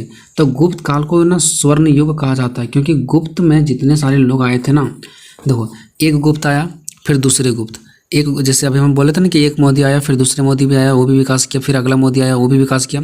वैसे ही चंद्रगुप्त मौर्य, ठीक है, श्रीगुप्त मौर्य, ठीक है, ये सब जितने भी सारे थे ना, तो जिसके लास्ट में गुप्त गुप्त ये पड़ता था, जिसके जैसे चंद्रगुप्त हो गया, समुद्रगुप्त हो गया, सकंदगुप्त हो गया, तो ये सब के लास्ट में क्या आ रहा है? गुप्त गुप्त आ रहा है। तो ये सब जितने भी सारे राजा थे ना, चाहे वो चंद्रगुप्त का बात करो, चाहे समुद्रगुप्त का बात करो, चाहे तो संकदगुप्त का बात करो, ये सब जितने भी सारे गुप्त लोग थे ना, ये सभी जितने सारे हमारे देश में आए ना, और जितने बार शासक बने यानी कि देश को चलाए ना, इस सब का सब हमारे देश में बहुत ज़्यादा विकास किया सब मिल के। इसलिए इन लोगों को बोला जाता है कि जो गुप्त लोग थे ना, गुप्त काल वाले, वो हमारे देश को स्वर्ण युग बना दिए।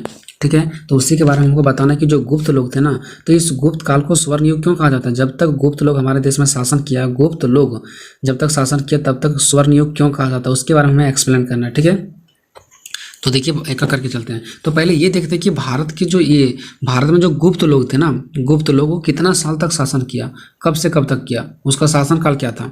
तो देखिए भारतीय इतिहास में 240 ईस्वी से लेकर के 550 तक का काल जो होता है ना, गुप्त काल कहा जाता है। यानी कि इसमें सिर्फ 240 से लेकर के 550 तक सिर्फ और सिर्फ जो शासन किया ना, वो गुप्त लोग ही शासन किए थे। इसके अलावा कोई दूसरा नहीं शासन किया था, कोई दूसरा जाति का नहीं, सिर्फ गुप्त लोग ही क्या किए थे? शासन किए थे, इसके अलावा कोई और नहीं। इसलिए इसे गुप्त काल के नाम से जाना जाता है। देखिए गुप्त वंश का संस्थापक कौन था? गुप्त वंश मतलब क्या हो गया कि जितने भी सारे गुप्त आए थे उसका मैन जो संस्थापक था वो कौन था? श्रीगुप्त था। मैन जो कौन था? वो श्रीगुप्त था। और उसके बाद कौन कौन आए? तो उसके बाद आए जो आने वाले शासक थे जिसका नाम था श्रीगुप्त, पहले आए थे। ठीक है, एक करके, जैसे अभी आया नरेंद्र मोदी, फिर बाद में कोई दूसरा मोदी आएगा, फिर मोदी आएगा, फिर दूसरा मोदी आएगा, ऐसे करके। तो पहले श्रीगुप्त थे, उसके बाद चंद्रगुप्त आए, फिर समुद्रगुप्त आए, फिर चंद्रगुप्त दूसरा आए। एक बार देखिए फर्स्ट में आ चुके हैं चंद्रगुप्त, फिर एक बार समुद्रगुप्त, फिर एक बार चंद्रगुप्त, दूसरा कोई आया है जिसका नाम फिर होगा चंद्रगुप्त, तो इसका दूसरा नाम रख दिया गया, फिर संकदगुप्त।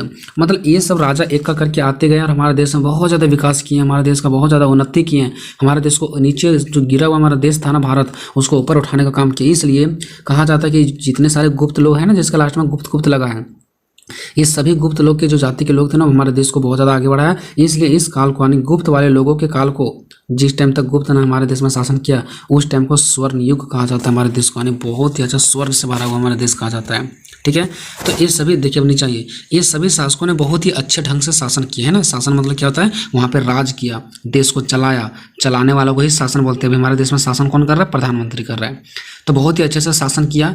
और राज का मतलब पॉलिटिकल सेंस में होता है देश, इस बात को आपको ध्यान रखना है। राज का मतलब पॉलिटिकल सेंस में क्या होता है? देश होता है। तथा राज यानी कि देश का विकास और विस्तार किया। विस्तार मतलब बहुत ज़्यादा विकास किया, आगे बढ़ाया। ठीक है, जो नीचे गिर गया तो उसको आगे बढ़ाया। ठीक है, तो देखिए गुप्त काल, जहाँ पे भी गुप्त काल बोलेंगे वही समझ आना, जैसे मोदी युग बोलते हैं वैसे ही गुप्त काल यानी गुप्त वाले लोगों। तो गुप्त काल भारतीय इतिहास का ऐसा कला था जिस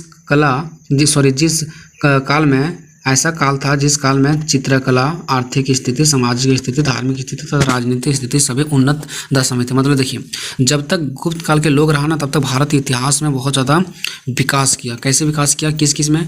तो चित्रकला मतलब जब तक इन लोग रहा ना, तब तक वहाँ के लोग बहुत ज़्यादा चित्र छापते थे। अब देखिए चित्र छाप रहे तो निश्चित से बात है विकास होगा। चित्र छाप रहे तो लोगों को पैसा मिलेगा, बड़ा बड़ा हमारे देश में चित्र बनेगा, तो कहीं ना कहीं विकास हो रहा है। तो चित्रकला भी हुआ, उसने बहुत सारे लोग चित्र बनाने के लिए सीखे। आर्थिक स्थिति सुधार हो गया। आर्थिक स्थिति मतलब होता है पैसों का सुधार। आर्थिक मतलब क्या होता है पैसा। तो जिस टाइम जो गरीबी था पैसों का वो भी धीरे धीरे स्थिति सुधार होने लगा। सामाजिक सुधार। सामाजिक सुधार मतलब जो हमारा समाज में बुराइयां था, समाज के लोगों इधर उधर जो मर्जी से वो कर रहे थे, वो समाज में भी हमारा विकास हुआ। धार्मिक स्थिति का मतलब कि जो हमारा धर्म में गलती था, मतलब कोई हिंदू धर्म से न खड़ा कर रहा है तो कोई मुस्लिम धर्म से न खड़ा कर रहा है, मुस्लिम कर हिंदू को मारना चाहता था, हिंदू मुस्लिम को मारना चाहता है, घिरना होता है ना, दुश्मनी, उस टाइप से जो था वो भी सुधार आ गया।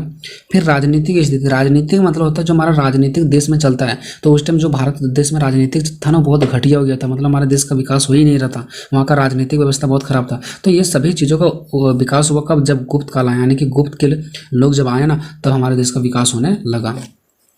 यानी कि आर्थिक स्थिति, पैसों का स्थिति, सामाजिक स्थिति, धर्म का स्थिति और राज्य का स्थिति, राजनीति का स्थिति, ये सब का सब क्या होने लगा, सुधार होने लगा।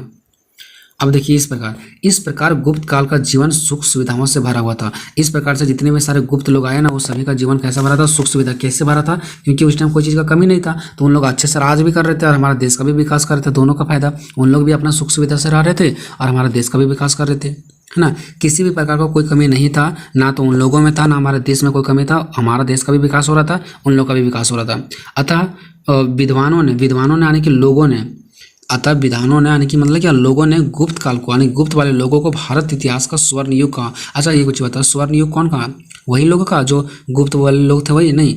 गुप्त वाले लोग तो इसका विकास करके मर गए होंगे बेचारा, लेकिन उसके बाद जो नए नए लोग आए ना बाद में, जिसके पास ज्ञान था, उसको बोलते हैं विद्वान। तो विद्वान लोगों ने ही कहा कि भारत का जो इतिहास था ना गुप्त काल के टाइम में, वो भारत एक स्वर्ण युग बन चुका था, ठीक है। तो यही काल को जो गुप्त लोगों ने हमारे देश में शासन किया था, अच्छे से राजपाट चलाया था, उसी को स्वर्ण युग कहा जाता है।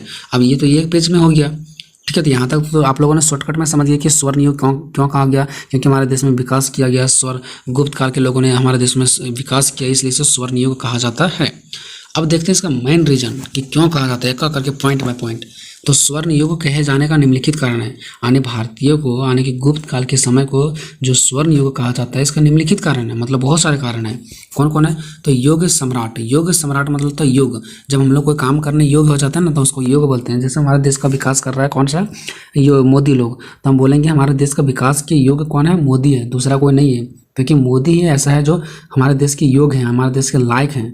तो योग मतलब होता है लायक, ठीक है। तो लायक सम्राट, सम्राट मतलब क्या हो गया, वही जो शासन करता है ना किसी भी देश में।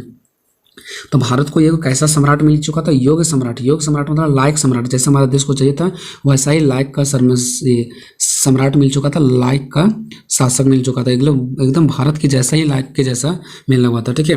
तो देखिए गुप्त काल में महत्वपूर्ण शासक आए थे, जैसे कि आप सबको पता है कि चंद्रगुप्त आए थे, चंद्रगुप्त प्रथम आए थे, फिर चंद्रगुप्त दूसरा आए थे, फिर समुद्रगुप्त आए थे, ये सब आए हुए थे, ठीक है। तो ये सब जितने शासक थे ना वो सभी में एक वीरता का परिचय दिया, ठीक है ना। मतलब ये लोगों में वीरता था, और उसके बाद सिर्फ वीरता ही नहीं था बल्कि यहाँ की सामाजिक, धार्मिक, राजनीतिक, आर्थिक स्थितियों को भी अच्छा किया इसने। गुप्त काल को स्वर्ण काल कहा जाता है इसलिए, है ना। मतलब इन लोगों ने क्या किया, जितने भी सारे सब नेता आप लोगों को दिख रहा है, ये सब ने बहुत, इन लोगों में वीरता था, इन लोगों में ताकत था, क्षमता था, योग्य था, इन लोगों के पास वो सब चीज़ें, कैपेसिटी था विकास करने का, ठीक है। और जब ये लोग आए तो हमारे देश का सामाजिक, आर्थिक, राजनीतिक सब स्थिति क्या होने लगा, अच्छा होने लगा। समाज का स्थिति, फिर देश का स्थिति, पैसों का स्थिति, गरीबी सब खत्म होने लगा। इसलिए इसे क्या कहा जाता है, इस काल को स्वर्ण युग कहा जाता है, स्वर्ण का काल कहा जाता है। दूसरा है विदेशी शासन की समाप्ति। जो हमारे देश में विदेशी लोग आए थे ना, विदेशी मतलब बाहर के लोग आए थे ना, उसको ये लोग क्या कर दिया, हटा दिया, उस पर आक्रमण कर दिया, यानी कि उसमें उन लोगों पर क्या कर दिया, हमला कर दिया, लड़ाई झगड़ा कर लिया और उन लोगों को हटा दिया यहाँ से, ठीक है। तो विदेश मतलब बाहर के जो लोग आए हुए थे ना उसको समाप्त कर दिया। कहाँ के लोग, गुप्त शासन के लोग जो हमारे भारत में थे।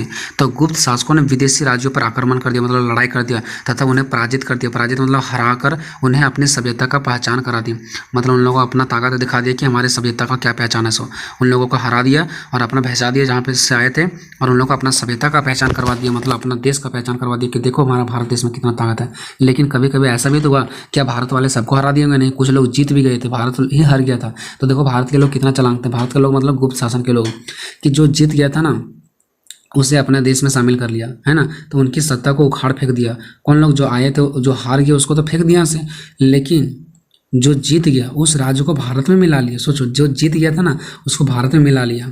इससे देश में सुख शांति रहा, स्थापना हुआ, इसलिए इस काल को स्वर्ण काल कहा जाता है। कितना दिमाग से काम ले लिए थे देखो। तब भारत का विकास क्यों नहीं होगा उस टाइम, और क्यों नहीं इसको हम स्वर्ण युग बोलेंगे, है ना। चलिए अब चलते हैं नेक्स्ट, राजनीतिक एकता की स्थापना। जो हमारे देश में राजनीतिक था ना, जो राजनीतिक चल रहा था ना, वो एकता था। आप लोग अभी देख रहे होंगे कि कुछ गाँव का राजनीति खराब चलता है, तो कुछ जिला के खराब चलता है, तो कुछ देश में राजनीति खराब चलता है कि सिर्फ हर नेता अपना सुविधा चाहता है, अपना पेट भरता है। तो उस टाइम राजनीतिक में एकता आया था, राजनीति का विकास हुआ था। सॉरी, ठीक है। तो राजनीति में क्या हुआ था, एकता आया था। एकता मतलब सब लोग मिलजुल कर काम कर रहे थे, ठीक है ना। तो देखिए, तो अभी अभी यहाँ पे कौन शासन कर रहा है, कौन लोग हैं यहाँ पे, गुप्त काल के लोग। और गुप्त से पहले कौन था, मौर्योत्तर थे, मौर्योत्तर काल था। मौर्योत्तर से पहले मौर्य काल था, यानी सबसे पहले मौर्य काल, फिर मौर्योत्तर काल, और फिर यहाँ पे आया गुप्त काल। तो ये सब आप लोगों को ध्यान रखना, ठीक है। तो जिस टाइम मौर्य काल आए थे ना, उस टाइम हमारा देश का विकास ठीक हुआ था, मतलब ठीक ठाक हुआ था। अब मौर्य काल जैसे ही खत्म हो गया, मतलब मौर्य काल के लोग शासन बनना बंद कर दिए, वैसे ही आया मौर्योत्तर काल। और जैसे ही मौर्योत्तर काल आया ना, हमारे देश में बहुत ज़्यादा क्या होगा, खत्म हो गया, ठीक है। मौर्योत्तर काल जैसे ही आया, हमारा देश बहुत ज़्यादा बिगड़ चुका था, हमारा देश बर्बाद होने जा रहा था। वैसे ही मौर्योत्तर काल जैसे ही खत्म हुआ, हमारा देश तो बर्बाद हो चुका था।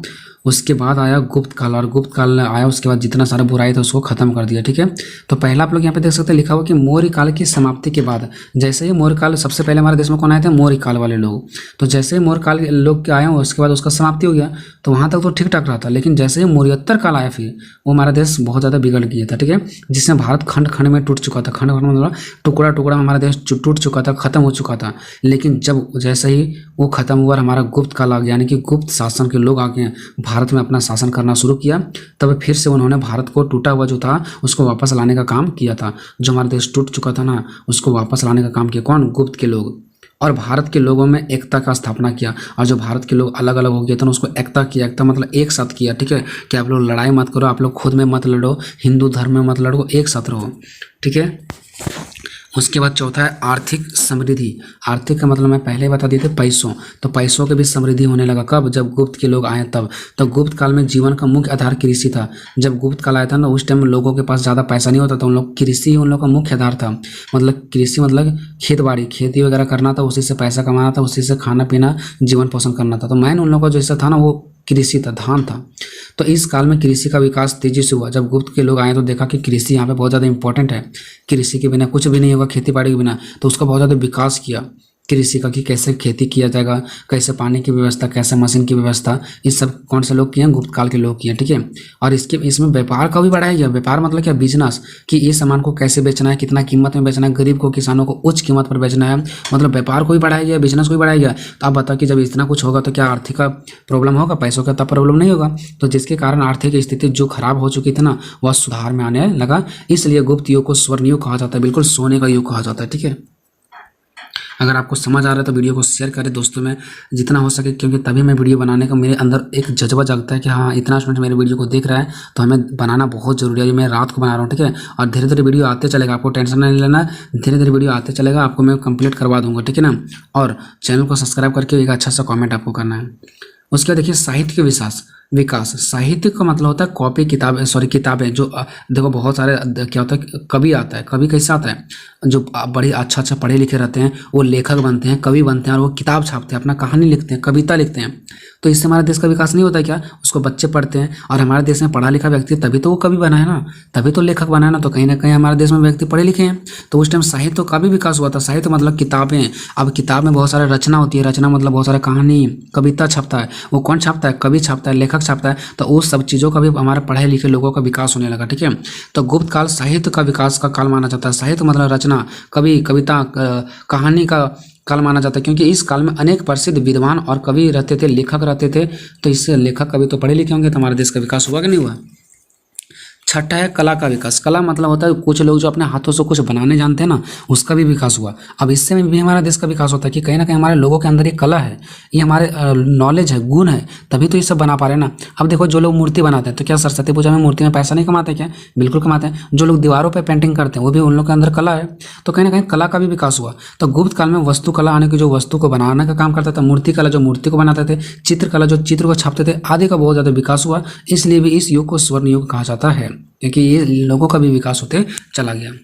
फिर 7वां नंबर है धार्मिक का विकास। धार्मिक मतलब धर्म का विकास। तो गुप्त काल में काफ़ी जोर जोर से हिंदू धर्म का विकास हुआ। इस काल में सभी धर्म को अपने इच्छा अनुसार किसी भी धर्म को अपना सकते हैं। मतलब मुस्लिम धर्म हो, हिंदू धर्म हो, सिख धर्म हो, कोई भी धर्म हो, कहा गया कि अपने मर्जी से आप लोग जो धर्म अपनाना चाहते हैं वो अपना सकते हैं। हिंदू मुस्लिम अपना सकता है, मुस्लिम धर्म हिंदू को अपना सकता है, कोई दिक्कत नहीं। जो आपको अच्छा लगता है वो अपना सकते हो। देखो कितना अच्छा आज़ादी मिला हुआ इन लोगों को। ठीक है। अब नेक्स्ट देखिए, गुप्त शासन के लोग सिर्फ हिंदू धर्म को बढ़ावा नहीं देते थे कि गुप्त शासन के लोग जो हिंदू के हैं तो सिर्फ हिंदू को ही बढ़ावा देंगे, नहीं, बल्कि इसके अलावा दूसरे भी धर्म को बढ़ावा दिया। जैसे यूनानी धर्म, एक क्वेश्चन है कि यूनानी का विकास कैसे हुआ आगे, देखो मैं आपको बताऊंगा। ठीक है। तो यूनानी धर्म का विकास हुआ, कुषाण धर्म का विकास हुआ, ये सब चीज़ों का भी जो दूसरे धर्म थे ना उनका भी विकास हुआ। ऐसा नहीं कि सिर्फ हिंदू धर्म का विकास हुआ। ठीक है। 8वां चलता है वैज्ञानिक विकास। अब उस टाइम देखिए विज्ञानों का भी विकास हुआ, वैज्ञानिक लोगों ने भी कुछ कुछ बनाना स्टार्ट कर दिया और हमारे देश का और भी विकास हो गया। तो जैसे आर्यभट्ट जो है ना, ये आर्यभट्ट जो आप लोग जानते होंगे, आर्यभट्ट का नाम, ये भी उसी टाइम आए थे जिस टाइम हमारा गुप्त काल के शासन कर रहे थे ना, उसी टाइम आर्यभट्ट आए हुए थे। जैसे आर्यभट्ट हो गया, बाणभट्ट हो गया, अर्थात ये सब जितने भी सारे वैज्ञानिक थे ना इसी काल के व्यक्ति थे और यही सब वैज्ञानिक थे जिसने भारत का विकास हुआ। और ये सब कब आए थे? जिस टाइम गुप्त काल के लोग हमारे देश में शासन कर रहे थे, हमारे देश को चला रहे थे, उस टाइम आर्यभट्ट बाणभट्ट ये सब आए हुए थे। ये सब वैज्ञानिक थे जो हमारे देश को विकास किए। ठीक है। वैज्ञानिक लोग विकास नहीं करता क्या? अब देखिए निष्कर्ष आपको लिखना जरूरी होता है। निष्कर्ष का मतलब होता है आप लोगों ने ऊपर पूरा क्या पढ़ा उसको 4 से 5 लाइन में बताना होता है। ठीक है। तो देखो निष्कर्ष लिख करके मैंने लिखा अतः उपरोक्त। उपरोक्त मतलब ऊपर लिखी गई अनेकों ऐसे कारण देखने को मिला। आप लोगों ने अभी तक कितना कारण देखा? 8 कारण देखा ना। 8 कारण यानी कि अनेकों कारण देखने को मिला, जिससे साफ ये जाहिर होता है ना कि गुप्त काल में अनेकों विकास हुआ था। बिल्कुल हुआ था ना, जिसके कारण इस काल को क्या कहा जाता है? स्वर्ण युग कहा जाता है। क्यों कहा जाता है स्वर्ण युग काल? क्योंकि इस देश में बहुत ज़्यादा विकास हुआ था उस टाइम। गुप्त काल के टाइम में बहुत लोगों ने उन लोगों ने भारत को बहुत ज़्यादा विकास किया था, इसलिए इसे क्या कहा जाता है? स्वर्ण युग काल कहा जाता है। आई होप दोस्तों ये वीडियो आपको बहुत अच्छा लगा होगा। देखिए गुप्त साम्राज्य के पतन के कारणों का वर्णन करें। गुप्त साम्राज्य के पतन के कारणों का वर्णन करें। साम्राज्य के पतन के कारणों की व्याख्या करें। ठीक है। इसका सॉल्यूशन मैं बताऊंगा। किसी प्रकार का कोई दिक्कत है तो डिस्क्रिप्शन में लिंक दिया गया व्हाट्सएप का लिंक, उस पर क्लिक करके व्हाट्सएप पर आप लोग जुड़ सकते हैं। ठीक है। वहाँ से आप लोगों को सारा PDF वगैरह भेज दिया जाता है। ठीक है। चलिए, गुप्त साम्राज्य के पतन के कारणों की व्याख्या करें। देखिए एक गुप्त साम्राज्य है कौन? तो गुप्त साम्राज्य पहले के जो आता था पहले के समय में, गुप्त साम्राज्य, चंद्रगुप्त मौर्य, ऐसे ये सब चीज़ें। तो जो गुप्त साम्राज्य था ना उसका पतन बताना। पतन के कारण क्या था? पतन मीन्स होता है नष्ट होना। तो गुप्त लोगों का जो साम्राज्य था, जो लोग साम्राज्य को चला रहे थे, उनका नष्ट होने का कारण बताना कि क्यों नष्ट हो गया। आखिर कुछ तो गलती रहा होगा उन लोगों का, तभी तो नष्ट हो गया। आखिर कोई भी चीज़ नष्ट होता है तो कोई तो गलती रहता है, तभी तो नष्ट होता है ना। तो उनका कारण बताना है। तो चलिए इसका मैंने आंसर इस प्रकार से लिखा है कि गुप्त साम्राज्य के पतन के कारण इस प्रकार है। ठीक है। पहला, अयोग्य उत्तराधिकारी। अगर आप लोग इस पॉइंट को नहीं लिख पाते तो डायरेक्ट यहाँ से आप लोग लिख दें। आप लोग पॉइंट नंबर 1 लिखें और अयोग्य उत्तराधिकारी जो लिखा हुआ है यहाँ पे, अगर इस पॉइंट को आप लोग नहीं लिख पा रहे हैं तो अयोग्य उत्तराधिकारी को आप लोग हटा दें और डायरेक्ट यहाँ से लिखें कि स्कंदगुप्त के मृत्यु। ये हमारा स्कंदगुप्त है। ठीक है। रकंदगुप्त ना पढ़े, स्कंदगुप्त है।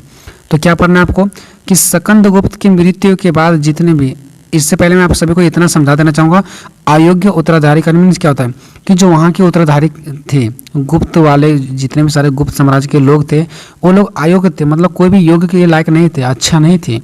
ठीक है। तो स्कंदगुप्त की मृत्यु के बाद जितने भी लोग आए, कोई भी उसमें इतनी क्षमता व शक्ति नहीं था, योग्यता नहीं था कि वह अपने पूर्वजों से चले आ रहे सिस्टम को संभाल सके। ऐसा काबिलियत किसी में भी नहीं थी। देखिए नष्ट होने का पहला रीजन ये था कि जैसे ही स्कंदगुप्त की मृत्यु हुआ उसके बाद जितने भी सारे उत्तराधिकारी लोग आए, जितने भी सम्राट के लोग आए, उनमें किसी में भी इतना क्षमता शक्ति नहीं था कि वह अपने पूर्वजों से चले आ रहे सिस्टम को संभाल सके। इसी की वजह से वो लोग नहीं संभाल पाए, जिसकी वजह से क्या हो गया, जो हमारा ये गुप्त साम्राज्य था उसका नष्ट हो गया। दूसरा रीजन देखते हैं, उत्तराधिकारी का युद्ध। वे लोग अपने आपस में ही क्या कर जाते थे, लड़ाई लड़ जाते थे, जिसके कारण से नष्ट हो गया। गुप्त काल में आने की, गुप्त के समय में वहाँ के सम्राट बनने के लिए इन्हीं लोगों के बीच कई बार लड़ाई भी हो रही थी। उनका कहना था कि हम सम्राट बनेंगे, इनका कहना था ये हम सम्राट बनेंगे।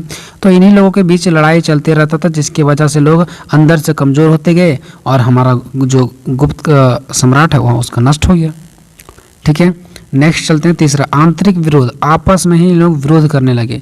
गुप्त काल में सम्राटों के बीच अंदर से लड़ाई का विरोध उत्पन्न हो गया, जो कहीं ना कहीं कमजोर बनाया और पतन होने का कारण बन गया। ये पॉइंट मैंने ऊपर भी देखा था, ठीक है। तो गुप्त काल का एक नष्ट होने का एक और बड़ा रीजन क्या था कि वो लोग बीच बीच में यानी कि अंदर से ही बीच में क्या हो गया, लड़ाई लड़ने लगे। उसके बाद जो ज़्यादा लड़ाई झगड़ा होने लगा, इससे सभी लोग अंदर से टूट गए, कमज़ोर पड़ गए, और ये हमारा पतन होने का सबसे बड़ा रीजन है। चलते हैं फोर्थ पॉइंट की ओर, साम्राज्य की विशालता, ठीक है। इस साम्राज्य की विशालता क्या है कि वहाँ का साम्राज्य बहुत बड़ा विशाल था, बहुत बड़ा था, जिसकी वजह से चलाने में लोगों को दिक्कत होता था, ठीक है। तो इसका रीज़न है कि गुप्त साम्राज्य के पतन का एक और बड़ा कारण है कि साम्राज्य का विशालता होना, क्योंकि इतने बड़े साम्राज्य को पहले तो किसी न किसी कारण चलाते आ रहे थे, लेकिन अब इन सम्राटों में दम घुटने लगे। पहले के सम्राट इनको चलाते हुए आ रहे थे इतना बड़ा सम्राट को, लेकिन अब के जो सम्राट थे, जो नए लोग सम्राट थे, उनको चलाने की बस की बात नहीं था। इतना बड़ा साम्राज्य, विशाल मीन्स क्या, इतना बड़ा है ना, इतना बड़ा उन लोगों को चलाने की कैपेसिटी नहीं था, जिसकी वजह से क्या हो गया, गुप्त साम्राज्य नष्ट हो गया। पांचवा, विदेश आक्रमण, यानी कि विदेशों से इन लोगों का लड़ाई होने लगा। विदेश मीन्स क्या, हमारे देश से जितने भी सारे देश बाहर का देश है वो सब विदेश देश कहलाएंगे, ठीक है। तो बाहर देशों से इन लोगों के बीच लड़ाई होने लगा। इनका पतन होने का एक और मुख्य कारण विदेश का लड़ाई है, क्योंकि जब विदेश से लड़ाई होना शुरू हुआ तो इनके बीच साम्राज्य का शक्ति खत्म होने लगा। हालांकि पहला विद्रोह जो था, पहला विद्रोह से कोई प्रभाव नहीं पड़ा, लेकिन इससे दूसरे को लड़ाई का रास्ता मिल गया, तब से लड़ाई शुरू हुआ और हो गया, और जो भी कहीं ना कहीं कमज़ोर बनाती है और पतन का कारण भी बनाती है। देखिए क्या हुआ, जब पहली बार लड़ाई हुआ दूसरे देशों से, यानी जब क्या हुआ, गुप्त साम्राज्य का दूसरे देशों से लड़ाई हुआ, तो पहला युद्ध में उसका कुछ भी नुकसान नहीं हुआ। लेकिन जब पहला लड़ाई हुआ तो दूसरे देश, तीसरे देश, चौथे देश को भी लगा कि अरे अब लड़ाई तो छिड़ना शुरू हो गया, तो दूसरे, तीसरे, चौथे, पाँचवें जितने भी देश थे सब इनके साथ लड़ाई लड़ना शुरू कर दिया। और पहला लड़ाई जो था उस पर ज़्यादा प्रभाव नहीं पड़ा, लेकिन जो उसके बाद दूसरा, तीसरा, चौथा लड़ाई लड़ा, उसमें इन लोगों को ज़्यादा नुकसान का सामना करना पड़ा, ठीक है। तो पहला लड़ाई तो बस उन लोगों को बताया कि हाँ अब लड़ाई शुरू हो गया है। उसके बाद दूसरा, तीसरा, चौथा, पाँचवां जितने भी सारे देश थे वो सारे इसके साथ आए और लड़ाई लड़ा, और जो कि कहीं ना कहीं इनको नष्ट होने का सबसे बड़ा कारण बना। छठा, नई शक्ति का उदय। यहाँ पे गुप्त साम्राज्य को नई शक्तियों से भी बहुत बुरा असर देखने को मिला। ये सिंपल है, जो पतन का मुख्य कारण है, नई नई शक्ति बना रहे थे, जिसकी वजह से भी क्या हो गया, पतन हो गया। सातवां, उत्तराधिकारी के निश्चित नियम का अभाव। देखिए जो जितने भी सारे वहाँ के उत्तराधिकारी थे, जितने भी सारे वहाँ के सम्राट के लोग थे, उन लोगों के बीच में कोई नियम कानून नहीं था, कोई सिस्टम नहीं था, जिसकी वजह से सबसे बड़ा कमजोरी यही था कि गुप्त व्यवस्था में उत्तराधिकारी के नियम सुनिश्चित नहीं किए गए थे। बिना नियम का कुछ भी नहीं चल सकता है, जो पतन का सबसे बड़ा कारण बना, क्योंकि वहाँ के सिस्टम नहीं था कुछ कि कौन लोगों को क्या करना है, नहीं करना है, क्या नियम है, क्या सिस्टम है, कुछ सिस्टम ही नहीं था, जिसकी वजह से पतन होने का सबसे बड़ा रीज़न होता है, ठीक है, कि कोई भी चीज़ नियम और कानून के बिना नहीं चल सकता है। पॉइंट नंबर 8, प्रशासनिक कमजोरियाँ। देखिए इनकी प्रशासनिक कमजोरियाँ होने के कारण भी पतन होने का मुख्य कारण बना जाता है। देखिए जब किसी भी देश के लिए प्रशासन कमजोर नहीं रहेगा तो फिर हम लोग आगे और बढ़ ही नहीं सकते, क्योंकि जब प्रशासन ही कमजोर हो जाएगा तो फिर आगे हम लोग बढ़ेंगे कैसे, है ना। तो इसका मतलब हम लोग अभी जब भी लड़ाई झगड़ा चलता है तो वहाँ पे प्रशासन पहुँचते हैं, है ना, लड़ाइयों को संभालते हैं। लेकिन इनका जो प्रशासनिक था ना, वो हमारा क्या था, कमजोरियाँ था। इनका प्रशासनिक क्या था, प्रशासनिक कमजोरी था, जिसकी वजह से लोग क्या हो चुके थे, बिल्कुल कमज़ोर पड़ चुके थे, अच्छे से शासन नहीं कर पा रहे थे लोग, है ना। चलिए नेक्स्ट है आर्थिक कारण। आर्थिक मीन्स होता है पैसा। किसी भी, देखिए अब जब आपके पास पैसा नहीं तो निश्चित तौर पर क्या आप नष्ट हो जाएंगे, सबसे बड़ा रीजन तो पैसा होता है। तो किसी भी सम्राट का पतन होने का मुख्य कारण आर्थिक कारण होता है। यदि आर्थिक व्यवस्था अच्छा ना रहे तो पतन होने का संभावना बढ़ जाता है। 10th नंबर, धार्मिक कारण। देखिए इसका सबसे बड़ा रीजन क्या पता है, कि जो इनका था ना गुप्त सम्राट, वो एक धर्म से दूसरे धर्म में बदल गए थे। इसका सबसे बड़ा रीजन यही होता है, ठीक है। तो इनका पतन का एक और बड़ा कारण था कि गुप्त साम्राज्य का एक धर्म से दूसरे धर्म में शामिल होना, क्योंकि जब एक धर्म से दूसरे धर्म में शामिल हो रहे थे ना, तो इससे पतन का कारण और भी बढ़ जाता था, ठीक है। उसका 11वां नंबर है कि उनका दंड नीति। एक और बड़ा रीज़न है कि उनका दंड नीति बहुत ख़राब था, क्योंकि गुप्त साम्राज्य जो था ना, वहाँ पे जो लोग बहुत ज़्यादा गलती करते थे ना, उसको बहुत ज़्यादा कम सज़ा दिया जाता था, क्योंकि हमारा नियम होता है कि जो जैसा गलती करेगा उसको सज़ा दिया जाए। लेकिन यहाँ पे बड़े से बड़े अपराधी को भी बहुत ज़्यादा नॉर्मल सा, बहुत ज़्यादा साधारण सा मतलब सज़ा दिया जाता था। अगर कोई बहुत बड़ा भी दंड मतलब अपराध किया तो उसे छोटा सा सज़ा दिया जाता था, ठीक है। तो इनका ये भी बहुत बड़ा कमजोरी था, जिसकी वजह से नष्ट हो गया। निष्कर्ष लिखना आप सभी को बहुत इंपॉर्टेंट है कि मैंने आपको हर एक वीडियो में बताता हूँ, ठीक है। तो ऊपर आता उपरोक्त पंक्तियों को पढ़ने से इस बात की पुष्टि होती है, यानी कि ऊपर लिखी गई बातों से इस बात की पुष्टि होती है कि जो गुप्त साम्राज्य का पतन है उनके कमियां के कारण, उनके कमजोरियां के कारण हुआ है।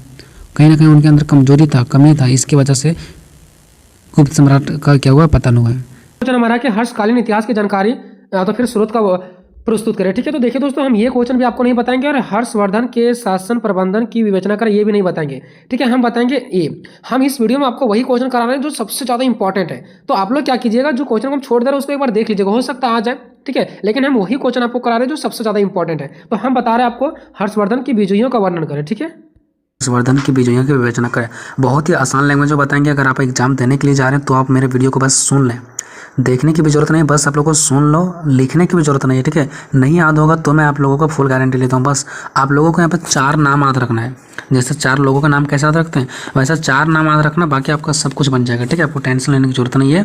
तो देखते हैं क्वेश्चन नंबर जो है हमारा, हर्षवर्धन की विजयों का वर्णन करें।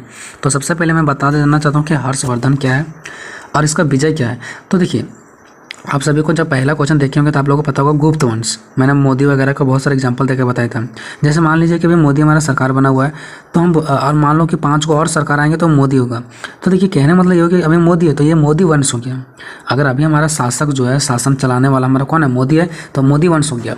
हो सकता है कल सिंह वाले लोग आ जाएंगे तो बोलेंगे सिंह वंश हो गया। हो सकता है कल यादव जाति का आ जाएंगे तो बोलेंगे यादव वंश का हो गया। मतलब इस प्रकार से जो होते हैं ना, तो एक वंश अलग होता है, ठीक है।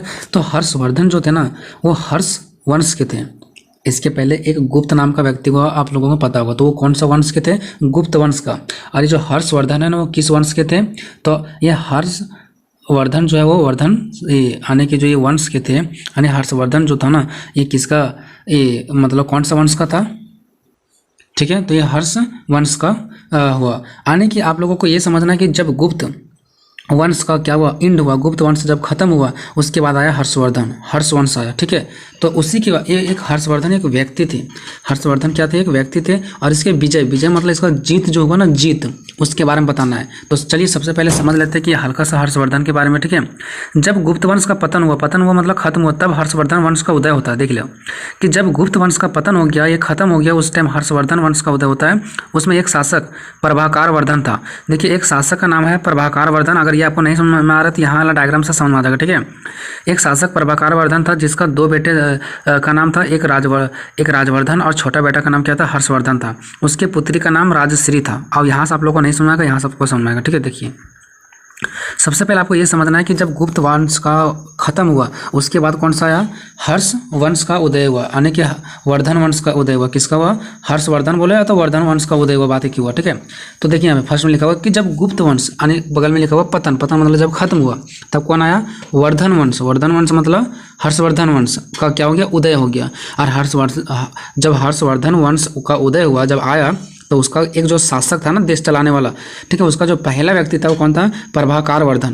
पहला व्यक्ति कौन थे, प्रभाकर वर्धन। तो हम कह सकते हैं कि जो हर्षवर्धन का उदय हुआ उसमें पहला व्यक्ति कौन था, पहला राजा कौन था, प्रभाकर वर्धन, ठीक है। ये हमारा शासक था। इसका 3 बेटे हुए, 3 बेटे हुए, जिसमें से 2 बेटे थे, 1 बेटी थी, यानी 2 बेटा और 1 बेटी। बड़ा वाला बेटा का नाम राजवर्धन था, छोटा वाला बेटा का नाम हर्षवर्धन था, और उसका एक बेटी थी जिसका नाम राजश्री था, ठीक है। और वो एक बेटी थी उसका, ठीक है। तो आप लोग यहाँ पे समझ जाना है कि जो हर्षवर्धन का उदय हो रहा है ना, वो कहाँ से हो रहा है, प्रभाकर वर्धन से। हर्षवर्धन का पिता कौन था, प्रभाकर वर्धन था। राजवर्धन का पिता कौन है, प्रभाकर वर्धन। राजश्री का पिता कौन है, प्रभाकर वर्धन। तो ये भी एक व्यक्ति थे जिसका 2 बेटे और 1 लड़की, यानी कि 3 थे टोटल, ठीक है। उसके 2 लड़का और 1 लड़की थी। तो आपको ये डायग्राम अगर याद कर लोगे ना, तो यही डायग्राम से मैंने यहाँ पे लिखा है, ठीक है। यही डायग्राम से यहाँ पे मैंने लिखा है कि गुप्त, देखिए यहाँ से आप लोग नहीं लिख सकते हो, कहा कि गुप्त वंश का पतन हुआ और वर्धन वंश का उदय हुआ। फिर उसमें से एक सबसे शक्तिशाली, सबसे पहला राजा कौन था, प्रभाकर वर्धन। इसका 2 बेटे, राजवर्धन बड़ा बेटा, हर्षवर्धन छोटा बेटा, और 1 राजश्री बेटी इसका हुआ, ठीक है। इतना लिख लोगे आपको। तो ये डायग्राम आपको याद रखना है, बाकी आप लोग यहाँ से देख करके लिख लोगे, ठीक है ना। चलिए, और अगर पूरा नाम याद नहीं भी रहता तो डायरेक्टली आप लोग लिखो मैन राजा का नाम। मैन राजा का नाम कौन है, प्रभाकर वर्धन, और उसका लिख देना छोटा बेटा का नाम हर्षवर्धन था। यही दोनों का जिक्र यहाँ पे चलेगा, बाकी किसी का नहीं चलेगा, ठीक है। प्रभाकर वर्धन एक मैन था, मैन शासक था, उसका बेटा कौन था, हर्षवर्धन था, जो छोटा लड़का था, ठीक है ना। अब उसके बाद यहाँ पे देखिए सबसे पहला शासक इसके पिता थे। सबसे पहले शासक कौन थे? इसके पिता थे। कौन? यानी कि प्रभाकर वर्धन। लेकिन इसके मृत्यु के बाद वहाँ का शासक राज्यवर्धन यानी बड़ा बेटा बन गया। देखिए बड़ा बेटा का नाम क्या था? तो राज्यवर्धन था। अब देखिए जब प्रभाकर वर्धन का मृत्यु होगा तो छोटा बेटा तो बनेगा नहीं, बड़ा ही बेटा बनेगा ना। तो वहाँ का जो शासक हो गया वो राज्यवर्धन यानी बड़ा बेटा का नाम क्या था? राज्यवर्धन यानी कि बड़ा बेटा बन गया। किंतु इसे भी आगे चल करके मार दिया गया। उसके बाद कौन बनेगा? उसका बहुत ही कम उम्र में था उसका छोटा बेटा, तो उसने ही हर्षवर्धन ने ही शासन व्यवस्था को संभालने का काम किया। मजबूरी था उसका चलाने का। जब पापा डेट कर गया, उसका बड़ा भाई डेट कर गया, तो उसका बहन को तो नहीं दिया जाएगा ना। तो वही छोटा बेटा ही हर्षवर्धन ने शासन व्यवस्था को चलाना शुरू कर दिया। अब इसका रंग देखोगे आगे तब ना। अब देखिए हर्षवर्धन के विजय का कारण, विजय मतलब इसका जीत का क्या कारण, कैसे ये जीता, तो उसके बारे में जानेंगे। ठीक है, तो देखिए सबसे पहले यहाँ पे हर्षवर्धन जब शासन बना, बहुत ही कम उम्र में बना था, तो सबसे पहले अपने भाई का बदला लेने का निर्णय लिया, क्योंकि इसके भाई को मार दिया गया था और अपने बहन जिसे बंदी बनाया गया था। ठीक है, इसका बहन को बंद कर दिया गया था। ठीक है, अब कैसे बंद कर दिया गया था वो भी मैं थोड़ा सा कहानी बता देता हूँ, जो कि आपको आगे हेल्प करेगा। ठीक है, देखिए इसके बहन को बंदी इसलिए कर दिया गया था क्योंकि इसका बहन का जहाँ पे शादी हुआ था ना, वहाँ का भी राजा था, वो भी कहीं अपना देश चला रहा था।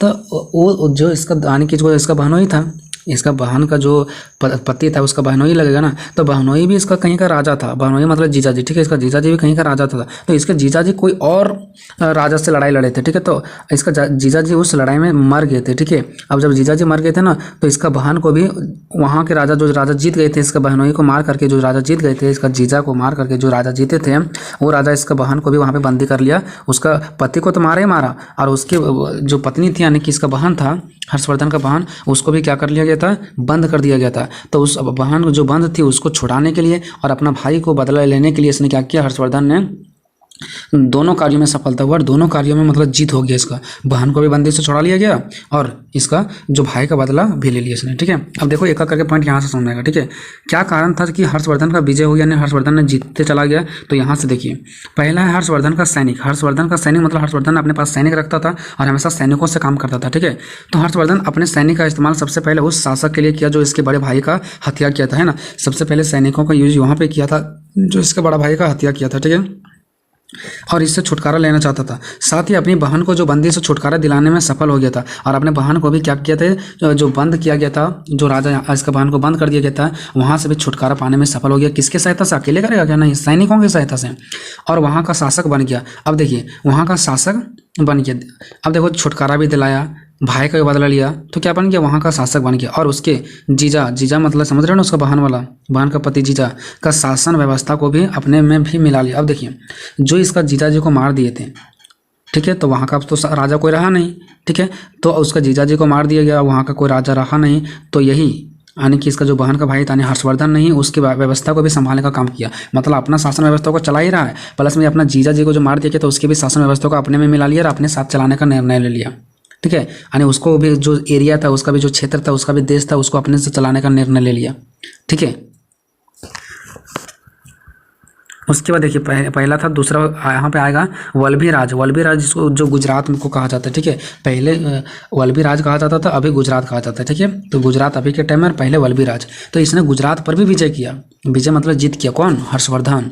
तो देखिए वल्लभी राज अगर अभी के समय में देखा जाए तो ये कौन सा है? गुजरात में पड़ता है। वहाँ हर्षवर्धन ने आक्रमण कर देता है और उस पर अपना अधिकार जमाना शुरू कर देता है ना। हालांकि बाद में गुजरात शासक से मित्र भी कर लेता है। देखिए पहले क्या करता है? गुजरात शासक पर हमला करता है और फिर उससे मित्र कर लेता है। ऐसा क्यों?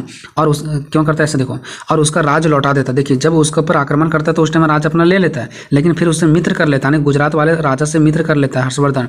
तो फिर उसका राज्य गुजरात वाले को लौटा देता है और अपने बेटे का विवाह गुजरात शासक से ही करवा देता है। यानी कि वल्लभी राज का गुजरात का जो शासक था ना, उस पर पहले आक्रमण करता है, फिर क्या मालूम होता है उससे दोस्ती कर लेता है, उसका जो आक्रमण करता है, जो उसका कब्जा कर लेता है क्षेत्र को, क्षेत्र पुनः उसको दे देता है और उससे अपना बेटी का शादी करा देता है और उसको अपना दामाद बना लेता है। सोच लो कैसा कैसा प्रक्रिया चलता है। ठीक है, उसके बाद देखिए और अपने दामाद की सहायता से हर्षवर्धन और इलाकों पर कब्जा करने में सफल हो जाता है। देखिए अपना दामाद बना लिया, अब उसके सहायता से, अपने दामाद की सहायता से, उसके दामाद के सूझबूझ से उससे ज्ञान लेकर के इसने और भी एरिया पर कब्जा करना स्टार्ट कर दिया। इसने सोचा होगा कि देखिए इससे हमको दोस्ती करना बहुत अच्छा होगा, तो उससे दोस्ती कर लिया और उससे सहायता से और भी इलाकों पर कब्जा करना स्टार्ट कर दिया। तीसरा चलते हैं पुलकेशिन पर आक्रमण। पहला आप लोगों ने देखा कि सैनिक को बढ़ा दिया, दूसरा आप लोगों ने देखा कि गुजरात पर हमला किया, लेकिन बाद में दोस्ती भी कर लिया, दामाद भी बना लिया वहाँ के शासक को।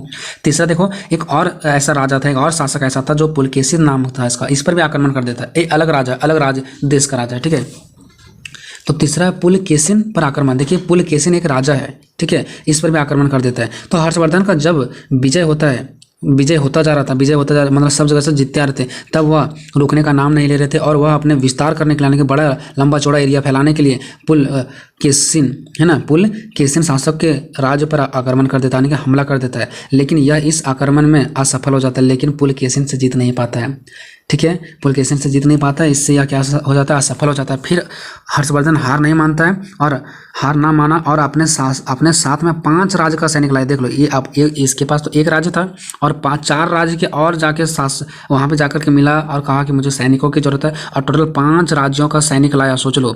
फिर भी उस पर हमला कर दिया, किस पर, वही पुलकेशिन राज्यों पर जिससे हारा था। लेकिन फिर भी वो उनका हार ही हुआ। इस तरह हर्षवर्धन को निराशा होकर वापस लौटना पड़ा, मतलब जीत नहीं पाया, सोचो, ठीक है। तो पहला आप लोगों ने क्या देखा, सैनिक बढ़ा दिया, बस आपको लाइन याद रखना हेडिंग वाला, नीचे आप लोग एक्सप्लेन खुद से कर लोगे। दूसरा गुजरात पर हमला किया, ठीक है, तो यहाँ वाला बारे में आता जाएगा आपको मैटर, तो आपको पॉइंट याद रखना है। तीसरा पुलकेशिन पर आक्रमण किया, 2 बार किया लेकिन नहीं जीत पाया, ठीक है। देखिए अब वो आपस लौट गया, ठीक है, क्योंकि वहाँ से जीत नहीं पाया था। अब देखिए यहाँ पे भास्कर वर्मा से दोस्ती। अब क्या होता है, कभी ये किसी से दोस्ती कर रहा है, कभी किसी से ये लड़ाई कर रहा है। देखो अब एक भास्कर वर्मा भी एक किसी देश का यानी किसी राज्य का क्या है, शासन व्यवस्था का राजा है। ये भी भास्कर वर्मा क्या है, राजा वहाँ का, तो इससे भी दोस्ती करेगा। देखो कैसे सुन, जब हर्षवर्धन का हार हुआ ना, उसके बाद वह भास्कर शासक से अपना दोस्ती किया। अब क्यों किया पता है, क्योंकि भास्कर वर्मा जो थे ना वो बहुत ही शक्तिशाली राजा थे, तो उसने सोचा इससे दोस्ती कर लेंगे, जिससे मैंने हारा है उसको पहले हराऊंगा, ठीक है ना। तो दोस्ती की और फिर से हमला कर दिया, फिर उस पर हमला कर दिया, ठीक है ना। किससे, जिससे हारे हुए थे पुलकेशिन से, तो उस पर फिर से हमला कर देते हैं, ठीक है। दोस्ती किया और फिर से हमला कर दिया और अब इसका हार नहीं जीत हुआ और इसके बाद इसने और राज्यों पर अपना आक्रमण कर लिया, कर क्या कर लिया, कब्जा कर लिया। मतलब जब ये भास्कर वर्मा से दोस्ती किया और भास्कर वर्मा इसको साथ दिया ना, तब ये वहाँ से जीत गया और वहाँ से जीतने के बाद से वही नहीं, और भी राज्यों पर आक्रमण करना स्टार्ट कर दिया और भी राज्यों को अपने में कब्जा में करना स्टार्ट कर दिया, ठीक है। अब देखिए 5 में उत्तर भारत पर कब्जा, उसके बाद इसने पूरा उत्तर भारत पर कब्जा करना स्टार्ट कर दिया। हर्षवर्धन ने पूरे उत्तर भारत पर लगभग कब्जा कर लिया था, ठीक है ना। क्यों, क्योंकि इसके पहले वहाँ जो इसके पहले वाला जो वंश था ना, गुप्त वंश था। उत्तर भारत में पहले कौन सा था, गुप्त वंश था, तो वो तो बहुत पहले खत्म हो चुका था। तो जब बहुत पहले खत्म हो चुका था ना, तो वहाँ का राज इधर उधर बिखर गया था। देखना जब कोई भी चीज़ को चलाने वाला कोई नहीं होता ना, तो इधर उधर बिखर जाता है, सब लोग का मति भ्रष्ट हो जाता है। तो गुप्त वंश बहुत पहले ही खत्म हो चुका था, विनाश हो चुका था उसका। इस कारण उसके राज्य टुकड़े टुकड़े में बट गए थे, जिसके कारण हर्षवर्धन ने उसको अपने में मिला लिया और इसको ज़्यादा मेहनत नहीं करना पड़ा। क्यों, क्योंकि इसका गुप्त वंश बहुत पहले खत्म हो गया था, ठीक है, और वह टुकड़ों टुकड़ों में बढ़ चुका था, तो ये बहुत आसानी से उसको अपने में कर लिया और उस पर कब्जा कर लिया। इसमें ज़्यादा उसको मेहनत करने की जरूरत नहीं पड़ा। और बाद में हर्षवर्धन के शासक को सब प्रशंसा करने लगा कि बहुत अच्छा शासक है, बहुत मजबूत शासक, बहुत कम उम्र में ये कर दिया वो कर दिया, मतलब इसका प्रशंसा होने लगा। अब चलते हैं निष्कर्ष की ओर। अतः इन सभी बिंदुओं के आधार पर हम कह सकते हैं कि हर्षवर्धन के विजयों के पीछे बहुत हार का भी सामना करना पड़ा। ऐसा अगर वो उसी टाइम हार जाता और दूसरा का वर्मा जी का नहीं साथ लेता तो क्या आगे जीत पाता, नहीं जीत पाता ना। तो इसका जीतने के पीछे कहीं ना कहीं हार भी लगा हुआ था, ठीक है। और इससे हमें एक बात को सीखने को मिलता है कि हारने के बाद भी इंसान को हार नहीं मानना चाहिए। ये इसके निष्कर्ष के रूप में आपको लिखना है। दोस्तों पल्लवों की राजनीतिक सांस्कृतिक उपलब्धियों का वर्णन करें या फिर चालुक्यों की राजनीतिक सांस्कृतिक उपलब्धियों का वर्णन करें। तो देखिए दोस्तों, जो इसमें से इंपॉर्टेंट है ना, वो आपका ये क्वेश्चन ज्यादा इंपॉर्टेंट है और सिर्फ आ सकता है आपके एग्जाम में ये वाला कि पल्लवों की सांस्कृतिक उपलब्धियों का वर्णन करें, ठीक है। या तो फिर क्वेश्चन ऐसे भी दे सकता है कि पल्लवों कालीन की संस्कृतियों का वर्णन करें, ठीक है। तो आपको घबराना नहीं, पल्लव से रिलेटेड जहां भी आएगा आंसर आपको सेम डालना है दोस्तों। तो इसका वीडियो भी हम नहीं बनाए थे, इसलिए यहाँ पे हम आपको नहीं बता रहे हैं, इसका वीडियो हम अलग से आपको हम बता देंगे, ठीक है। पल्लवों की सांस्कृतिक उपलब्धियों का वर्णन करें, ठीक है दोस्तों। वीडियो कैसा लगा कमेंट में जरूर बताइएगा।